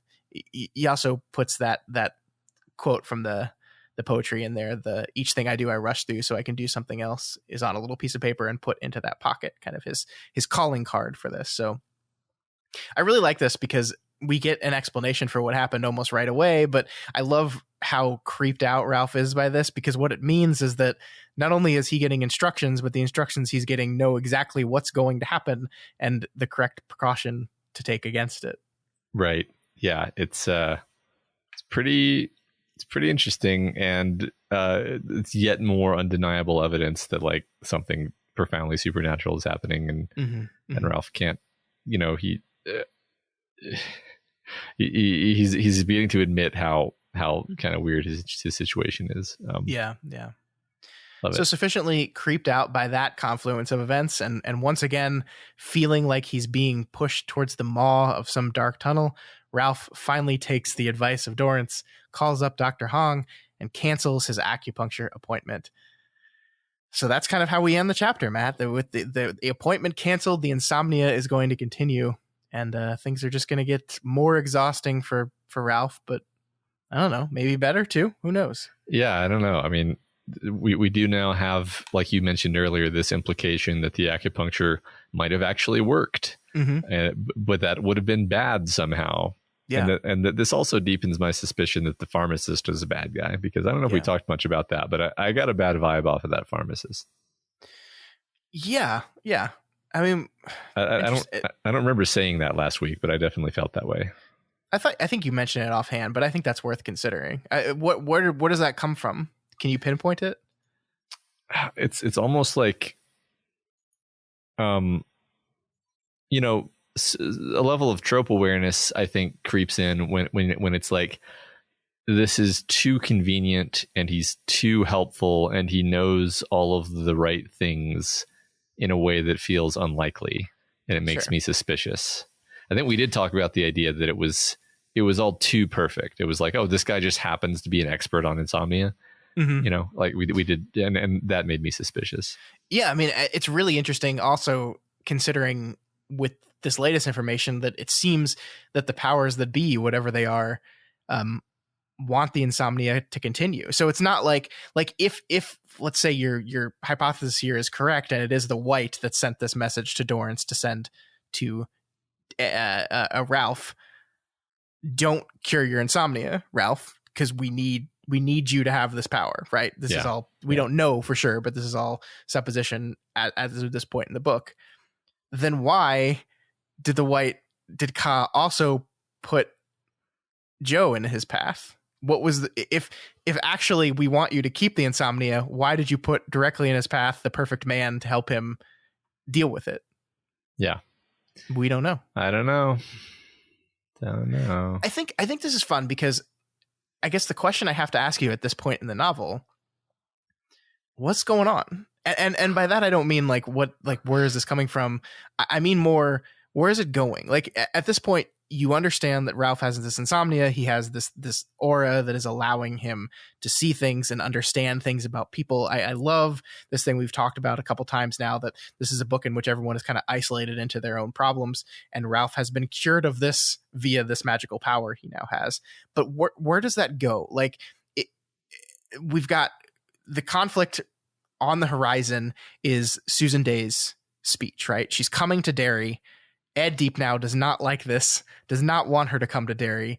And the groundwork has been laid to say that on the day of Susan Day's speech, some shit's going to go down, right? Mm-hmm. But how does Ralph seeing people's auras help him deal with that threat, if that's indeed what he's supposed to do?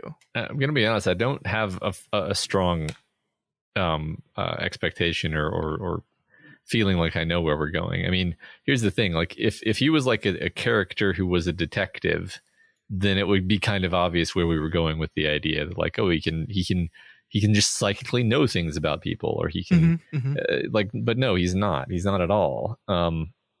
So, is his role going to be to keep something terrible from happening that would otherwise happen? To protect some particular person. I don't know. I don't really, it's interesting because I feel like the auras is almost like a red herring in terms of trying to predict what's happening. I feel like thinking about thematically, what kind of story are we telling and where does it seem like we're going with this character? It might be a more ripe area for exploration. And along those lines, I feel like he's going to need to have some movement forward of his relationship with his friends, with McGovern and the woman whose name I'm blanking on, Lois. Like that seems like central to what's happening with this character, and we didn't really see any of Lois this week. Mm-hmm. I know that I'm kind of rambling, but it's because I don't know, and I think that's a really interesting place to be in with a book where I don't know, and I don't particularly care that I don't know. It's funny because there are a lot of books where my complaint about the book will be like, I'm so bored, I don't know where we're going. Mm-hmm. And here I'm not bored at all, and I don't know where we're going. So it's just interesting how King is keeping me entertained in such a kind of unusual way, actually. And I think that all goes back to what you said at the very beginning of the show, which is it's all about the characters, right? Mm-hmm. It's like the thing that's propelling you through this novel is not the beats of the plot, because, objectively, there hasn't been too many yet. Like what has happened in the story? Like there's been like the big beats have been Helen is beaten by her husband and leaves him, and then Ralph gets stabbed at the library. Really, those are the events. That's the plot, but it's not the narrative, because the narrative is what is going on internally with Ralph. And you don't need to see that finish line to be invested in that arc. Right. I mean, I think some of my favorite stuff this week was just like Ralph getting patched up after he was stabbed. And it's like what happens there? Like it's not, you could have skipped over it really in a plot sense, but like it really, I was just so invested in Ralph and I wanted to be there for that for some reason. Just really good character work. I do think, I love this format we do, and I love doing the show with you, but I do think some of that in my prep work gets lost, because I agree with you. Like it's great stuff. Like some of the best King writing is some of the most subtle King writing that like can't be summarized or put into like an episode, but is just like there. And like, I don't know how to describe it. And so I don't always pull it, but just like, it's just there, and it's important without being important, because I agree with you. Like the moments where he's like just chatting with the paramedics as they're patching him up is just, that's character work. It's making us understand Ralph. And I love the irony of everyone being like, man, it's so lucky you had that pepper spray in your pocket. Like, it's so lucky you remembered to take that when you went out. And he's just like, yeah, Yeah, it's just that stuff's all great, and I just don't know how to. I mean, we talk for enough time already. I don't know how to fit that in the show format, but I agree. Like some of the smaller little beats are some of the best. Yeah. I mean, I think we touch on it where we can. Sure, fair.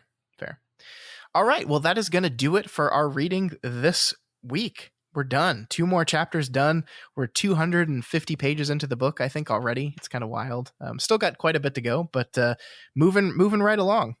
Yeah. We're actually, next week, we are going to be reading chapters 8, 9, and 10, and that will put us at the very end of part 1 of the novel. We're going to get to the end of Little Bald Doctors. Still have not seen any of those Little Bald Doctors, Matt. So yeah.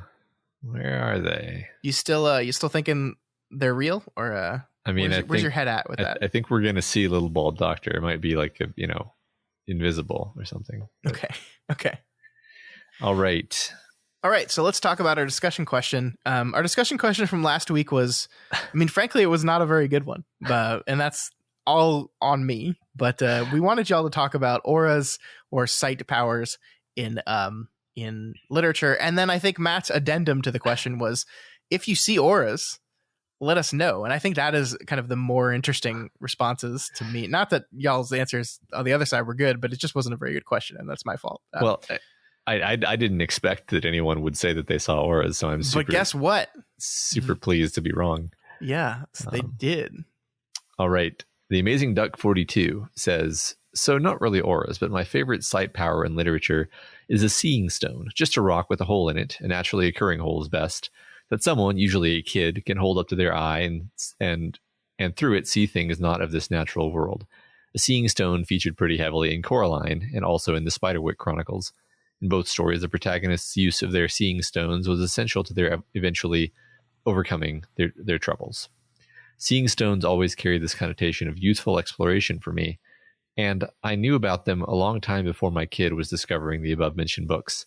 I was one of those kids who would pick up any rock that caught my eye, and I still have many of them, including a smooth, small, holy rock that my grandma said, if I looked through it just right, it might help me spot a leprechaun. Granted, she later told me that leprechauns weren't native to Phoenix, Arizona suburbs, but I certainly gave the search my best shot. I like that. That's really cool. I have not read the Spiderwick Chronicles, but I have read and seen the incredible Coraline adaptation, and I think those seeing stones are really fun in that. Yeah, that's a cool idea. This is great. I wouldn't have classed that as a sight power, but it totally is. So yeah, it thanks. Totally is. Good connection. Walking Dude 22 says, so sometimes I see auras. For me, it mostly happens when someone is standing in front of a neutral background. Color doesn't seem to matter much, but the energy does seem to reflect emotional states. It is hard to describe. Also, my favorite literary aura is in Song of Susanna when Eddie meets Cy King. You wouldn't like that faint shadow I see swirling around you, that black nimbus. No, Cy, I don't think you'd like that at all. And what am I seeing? The cigarettes, the beer, something else addictive you might have a taste for, a car accident one drunk night? And how far ahead? How many years? That's great. Yeah. Yeah, I forgot about that, but that seems connected even to this. I do like that Walking Dude says, yeah, I see auras sometimes, and then just kind of moves on to something else. I'm like, wait, what? Yeah. What? It's funny because after asking that question, I realized people who get migraines usually also have what's called an aura, but that's actually just a sort of visual artifact that occupies a big part of your visual field that isn't at all what we're talking about when we say auras. So when I get it, it's actually just a sort of patch of fuzzy blindness in the middle of my vision, which is that sounds terrible. I mean, it definitely is annoying, but the headache part is usually the more annoying part. But it's not really an aura. They just called it an aura because I guess that's the word. That's the medical word for weird shit in your vision. Anyway. Yes, I'm Your Density says, I recently finished Floating Dragon by Peter Straub, and which I have seen described as an off-the-wall version of a ghost story. It does have a group of characters rallying against a supernatural entity in a small New England town. Check. And said supernatural entity does work its way into manipulating townspeople. Check. So there are some similarities there. Anyway, some of the characters find themselves able to see people who will end up dead, having a mundane conversation with an acquaintance that suddenly turns macabre as the acquaintance's face becomes green with rot, with bone breaking through decomposing skin and cuts forming with blood dripping down, flies hovering around them. So not quite an aura per se, but yes, on the vision power. In my real life, I've never seen an aura that I remember, but I did date a lady a few years ago that suffered from epilepsy, and she told me seeing auras is overall a warning that a seizure is imminent, which terrified me because I was fond of the lady, but also to imagine yourself in a grocery store and start seeing auras as you walk down the aisle. That's terrible. Yeah, that's probably like the kind of aura you're referring to, I guess. Yeah, epilepsy and migraine are remarkably similar neurologically. So yeah, it is probably the same similar effect. Mm-hmm. Yeah. ALH84001 says, I don't truck with auras, chakras, essential oils, crystals, coppers, or any of that wooey-woo pyramid hat wearing nonsense. But I did see sounds and hear colors once. It's called robo-tripping, lads. All it takes is a bored teenager, a run-of-the-mill convenience store, and about $6, and a reckless abandon for one's mental and physical health. Disclaimer, I do not condone this activity, but if you chug a whole bottle of cherry-flavored Robitussin, you will see some shit. At least I did. We were riding around in the back of my older cousin's car circa the fall of 1993, listening to Nirvana's brand new album In Utero, coincidentally nearly a year exactly prior to the release of Insomnia. That's fun. Yeah, I mean, and when you asked this question, I was like, someone's going to answer yes, and if the answer is going to be drugs. So there we go. Yeah, I mean, I'm appreciating the creativity, though. Indeed, reminded of that song. I believe it's called The Tussin, but it's a great great song. Anyway, thank you, all 84 to Devil in One. Pear Jane says, during last night's insomnia, I scoured my brain for auras. I couldn't find any outside of Shelley Long's Hello Again, adorable, aged well, and Bronson Pinchot's Second Sight. But I want to talk synesthesia. I heard a podcast in the dark ages when we had to download them from iTunes and load onto our iPods. It was a synesthesia and all the regulars. It was on synesthesia and all the regulars, colored numbers, musical notes, etc. And then they mentioned that folks with synesthesia don't know they have it. And they mentioned time synesthesia. And I stopped cold in my tracks, literally. I've always experienced time as a 3D circle.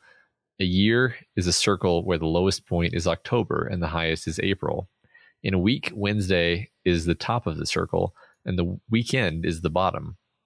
6 a.m. is the bottom of the day and midnight is the top. Noon is a bump on the circle and the brightest point and the brightest point. 5 is another bump and then the circle flattens into the dark towards midnight. 12 to 6 is an elongated version of the circle. Months are only the calendar, but years, weeks, and days are circles in circles. I asked my friends and family how they see time and got a lot of quizzical looks.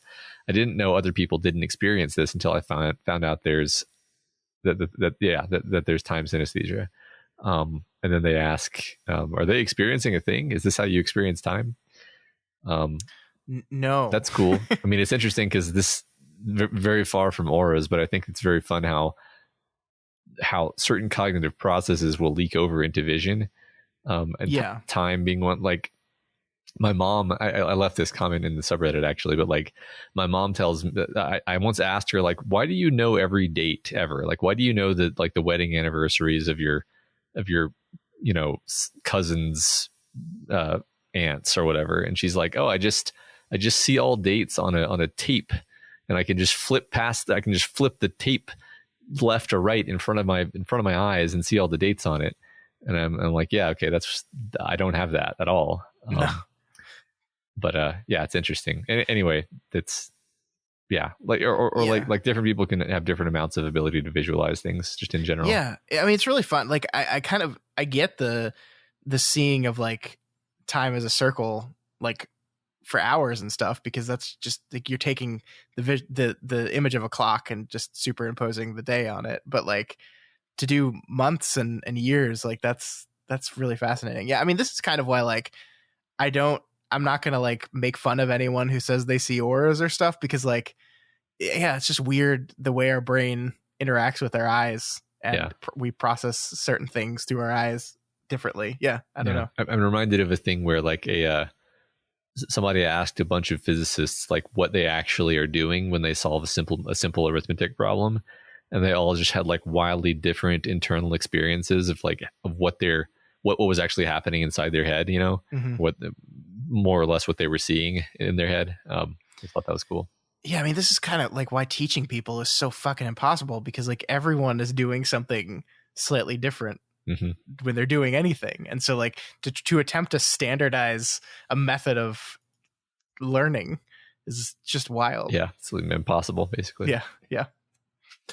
Bricks says, I do see auras. It's not something I do all the time, but I can usually provoke it. It shows up more when I'm tired, so I guess King got that right. For me, it's not so much about color. It's usually a light, see-through gray, but more about how close your body is. And much it swirls, I guess is the right word. I don't think I'm like seeing into the internal struggles of people. I honestly think it's my eyes that are funky or my mind playing tricks on me. It's always living beings, though, never objects, and nothing like footprints or balloon strings. For the other part of the discussion question, I see auras a lot in vampire literature. I vividly remember a pulpy book in which HIV shows up as black in the auras, and how could it infect the vampires as the only disease in the world? It wasn't really a good book, and I've thankfully forgotten the title of it, but I've seen it in several other vampire stories throughout the years, a sort of beast vision of sorts. Yeah, sure. That now that you mention that, it does seem like a thing that shows up in a lot of like sort of, the vampiric aura is actually like a term, right? Yeah, I'm sure I've heard. I love Bricks. Like, yeah, I see something like their struggle to actually explain what it looks like, because of course you'd struggle with that because it's something that you see. How do you explain this kind of weird thing that you see that you're not sure exactly what it is? Yeah, I mean, it's almost certainly something that's happening like inside your brain, and not really a thing. So yeah, I mean, our brain is like doing crazy shit to our eyes all the time, right? It's just saying, you didn't actually see that part of your vision. Yep, that's true. Yeah, it just fills in blanks with whatever, and you don't notice. Yeah. Fucking brain. I mean, and like you're only really clearly seeing what's in the exact middle of your visual field, but you have the false impression that you can see everything. That's so fucking wild. Yeah. Like it's just like guesses. It just makes shit up. Yeah. It's it's crazy. All right, next, Complicated 9519 says, the old sci-fi show Warehouse 13, one of the main characters feels vibes when something terrible is going to happen. I've also been slowly reading the A Court of Thorns and Roses series by Sarah J. Maas, and it's about fairies and magic, but in the story everyone has a mental shield and an essence that has its own unique feeling to it. One could be a block of black shadow, another could be a wall of sea foam and shells, and so forth. They say, I've also been told I might have clairaudience, which is just clairvoyance but with sound. It's not really an aura, but once a month or so I will hear what sounds hear what sounds like people I know talking about something very specific. And I bring it up to them at a later date, and they'll be like, how did you know we made spaghetti for dinner on Tuesday? And it's kind of hard to say, I don't know. I just heard you talking about pasta in my head around that time. But it doesn't happen so much that it's a normal thing. It's crazy. I'm sorry I had so much trouble reading that. Ironically, my eyes decided to become really weird right then. Are you seeing auras? It's probably an aura of some kind. Mm-hmm. That's really I love this sort of thing, because I'm very much of a like materialist, but stories like this always just excite me, because I'm like, I would just love it if there were psychic powers. It would just make me so happy that I'm willing to just kind of extend some belief in that direction. Yeah. What? Hey, Complicated. What'd I have for dinner tonight? Yeah. What did I have? Yeah, you've heard enough of our voices that I wouldn't be surprised if you heard them randomly. That's terrifying. Yeah. Please, I hope you don't hear our voices randomly, unless you're listening to this podcast, in which I hope you hear them clearly and intelligently. Yeah. Next, we have Sigma, who says, in the manga anime series Mushi Master. I just skipped this one. I'm just kidding. There are mysterious entities known as Mushi. verdancy green things written with the kanji for bug, if I remember correctly, who are life at its purest form and the very origin of it. Unlike animals such as humans and tigers, these entities have no set form and can manifest in just about any way, usually only visible to people who essentially have sharpened their senses to see them. These mushi can do just about anything. Simply exist, be mistaken for ghosts, eat the light out of your eyes, split your soul and leave behind a spiritual you while a physical you remains, turn your skin to rust, etc. You know, just stuff like turning your skin to rust. Yeah, and so on, yes. Early on in the series, it's revealed that there exists a river of light we all can see if we simply concentrate. Everyone can do this because we all have a second eyelid, and behind that lies true darkness. If you shut both your eyelids and stay in the darkness for long enough, a stream of light resembling a river can be seen beneath your feet. It's a torrent of mushi. There may or may not be someone else there as well on the other side of the shore of darkness. However, staring at it too long can kill your eyes. This is such an anime. Oh God, Scott, I have to go ahead. Sorry, let me finish it up. Even if you don't like anime/manga, I feel that Musashi is something one must experience. There's nothing sexual in the series, though I find Ginkgo really attractive. It's a supernatural series after all, so I'm sure you kingheads will dig it. So I have to confess, Scott, that the first vision power that I thought of after we came up with this question was the Sharingan from Naruto. Should I explain it for 15 minutes what the Sharingan does, or do you want me to just move on to the next question? I mean, you can do it. I'm gonna cut it out of the show if you do. Like, I mean, go for it. It's not gonna they're not gonna hear it. Yeah. So the Sharingan.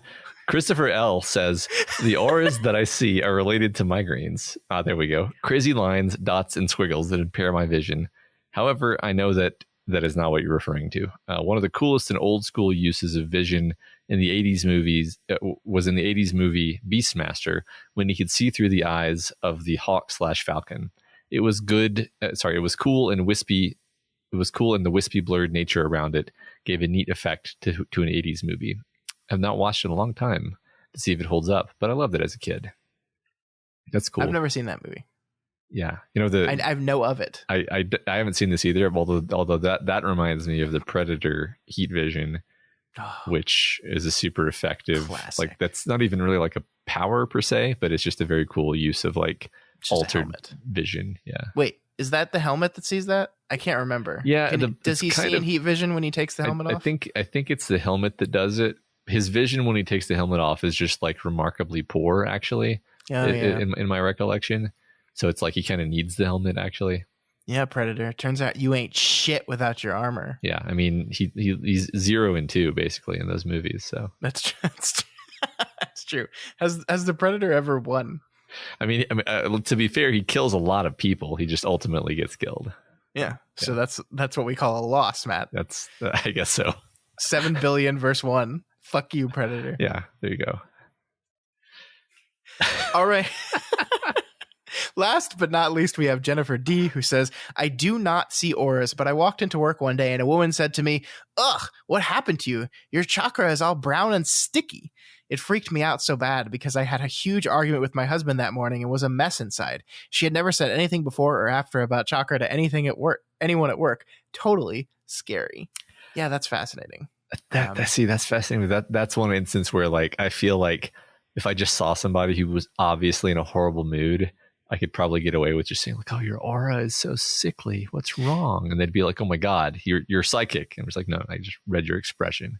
Yeah, I mean, I think you're right. I mean, I think, you know, I don't want to demean anyone who like thinks they actually see this kind of stuff, but I do think like people are very good at reading body expressions and face expressions, right? And if you just had a huge knockdown, drag out fight with your loved one, you're gonna come into work in a not great mood. Like, yeah, I don't know. Like, my wife comes home from a bad day at work and she doesn't have to say a word, and I know she's in a shitty, terrible mood and not in a good place at all. And like, yeah, I mean, like, some people choose to express that via like your aura is cloudy, or there may even be people who do see a sort of synesthetic representation of the person's mood that they're seeing, but that in my opinion is probably based on the physical cues of you know. I think you're like I think you're totally right, and I think that's so fascinating that like I mean like if you have a certain type of synesthesia, you're seeing things related to other things. So yeah, why not a version in which you see a facial expression or a gesture or something that makes it clear that a person is fucking pissed off, and your brain says, red. Like that totally makes sense. Right. I mean, this is one just, I guess it's kind of a tangent. Not really though. I think it's related. Like I used to be so materialist that I would just dismiss intuitions and hunches. But now I've realized that like if a thought jumps into my mind from nowhere, it's not like I think like, oh, I just psychically got some psychic information. It's like, oh, like my brain has done all of this stuff outside of my awareness, and it has told me this piece of information that it figured out somehow. I have no idea how. And I don't know what to call that other than intuition, but I can totally see how someone would see that as like psychic phenomena. Yeah, totally. What is my brain trying to tell me when it just randomly in the middle of the day makes me remember that embarrassing thing I did 6 years ago? What's going on, brain? Yeah, I don't know about that. I mean, maybe you need to. I'm gonna chase it. I'm gonna chase that next time it happens. I'm gonna be like, what's going on here? Yeah, do it. Maybe I'll find a pot of gold. Yeah, don't let that brain get away with that shit. All right, that's going to do it for our question this week. Thank you so much to everyone who participated. I'm sorry I didn't put together a good question, but I'm glad you folks participated. It was still really fun. Matt, do you want to read next week's question? Next week's question is, who is your favorite old 70-plus-year-old, for example, character in fiction? Yeah, and if they're like 63, whatever, like just we all know what old means. I guess I would urge like if it's sort of a point of the character that they're old, then that probably means it's more likely to qualify. Yeah, I mean, I would say old characters are kind of underrepresented in storytelling generally. We kind of talked at the very beginning of this book about like why has this book not been made into a movie, and honestly, there's a lot of reasons, and we'll get into those when we finish the book, but I do think one of them is because the protagonist is an old man, and the protagonist being an old man is so key to the story that you can't like replace him with a 30-something good-looking dude, right? And I think Hollywood kind of balks at this idea that, oh, the guy we're going to be following around the whole movie is an old guy. That's never going to work. Yeah, that's interesting. I mean, this seems like a perfect opportunity for like maybe Clint Eastwood is a little bit too old, but like one of your former Hollywood hunks who is now old, I don't know. Sure. Yeah. I don't know. But yeah, we want to know about your favorite old characters because there's a lot of them. There are, I mean, they're not a lot of them, but I think they're there. They're there if you can look for them. We had a lot of mixed feelings about Ghost Story, but I think that's one of the things I enjoyed about that book so much is that he's just a bunch of old dudes. Yeah. Yeah. Very unusual. Mm-hmm. All right, folks, that is going to do it for us this week. As we said, next week we are completing part 1 of Insomnia, Little Bald Doctors, by reading chapters 8, 9, and 10. Will there be Little Bald Doctors? You'll have to tune in next week to find out. That's right. Remember, you can reach us via email at kingslingerspod@gmail.com or on Twitter @kingslingerspod. And of course, the subreddit r/doofmedia is a great place to hang out or to answer the discussion question. Mm-hmm. If you are not already subscribed to Kingslingers, now is the perfect time to do it. Go to any of the podcatchers that exist out there, and you can find us on it. We did receive word that some people are having problems with Stitcher. I'm looking into that. I don't understand why that is. That is kind of all automated from our end. We just have our host send out to every single one of those platforms. So if something's not working, it's usually their fault and not ours, but we're looking into it. But it's basically anywhere. Yeah, that's right. Yeah, I feel like Stitcher's had problems before too. It does. Stitcher's weird. Sometimes like Stitcher takes a day to get the feed for some reason, like even though it's all pushed at the same time. I don't know. It's weird. Definitely their fault. Yeah. Anyway, if you like any of our shows and you want to support them, then please consider donating to our Patreon account at patreon.com/doofmedia. Special thanks this week to new patrons, Thomas, I'm not sure, Eric A, Desiree G, Tulisin D, and Yehuda. Welcome. Thank you so much. We hope you like the cool stuff that we have at the various reward tiers. And especially, we hope that you stop by the voting for the Do the King Thing contest and vote. Because as I said, it's very important that we get enough votes. And also, setting that aside, reading the stories is going to be great. We're so psyched to have this many stories. It's so awesome. So, and I want to reward people properly for that. So please vote. Yeah. Y'all, they're so fun. I've enjoyed the hell out of reading them. They're so fun. Please vote and participate. Yeah. Please. Yeah. But of course, there are tons of you out there that cannot afford to help us out financially right now, and that we totally understand. You can always help us out by sharing the podcast, and of course, by leaving us ratings and reviews. Those are important. They are. There's nothing we can do about it. Ratings and reviews matter. This week's Spotlight review comes from the Hootie 2245, who gives us 5 stars and says, "May you have twice the number. I love this podcast. I had read through the Dark Tower series twice and listened to the audiobook once when I found this podcast in early 2020. I immediately binge listened and caught up and then waited patiently every week for the next episode. Matt and Scott have such interesting discussions that even if you're a longtime reader of the Dark Tower series, you will still gain a new perspective. I admit that I have fallen out of listening since you guys started on Salem's Lot, but plan to catch up soon." Well, I hope so, Hootie. I hope you catch up, and I hope you join us on our Insomnia journey. Just don't sleep for a few days and you'll catch right up. Yeah. And maybe you'll even see auras. Yeah. Let us know if you do. Yeah. Or if you have clairaudience. All right, folks, we will see you right back here at this time next week as we continue to make our way through Stephen King's Insomnia. Long days and pleasant nights. May you have twice the number.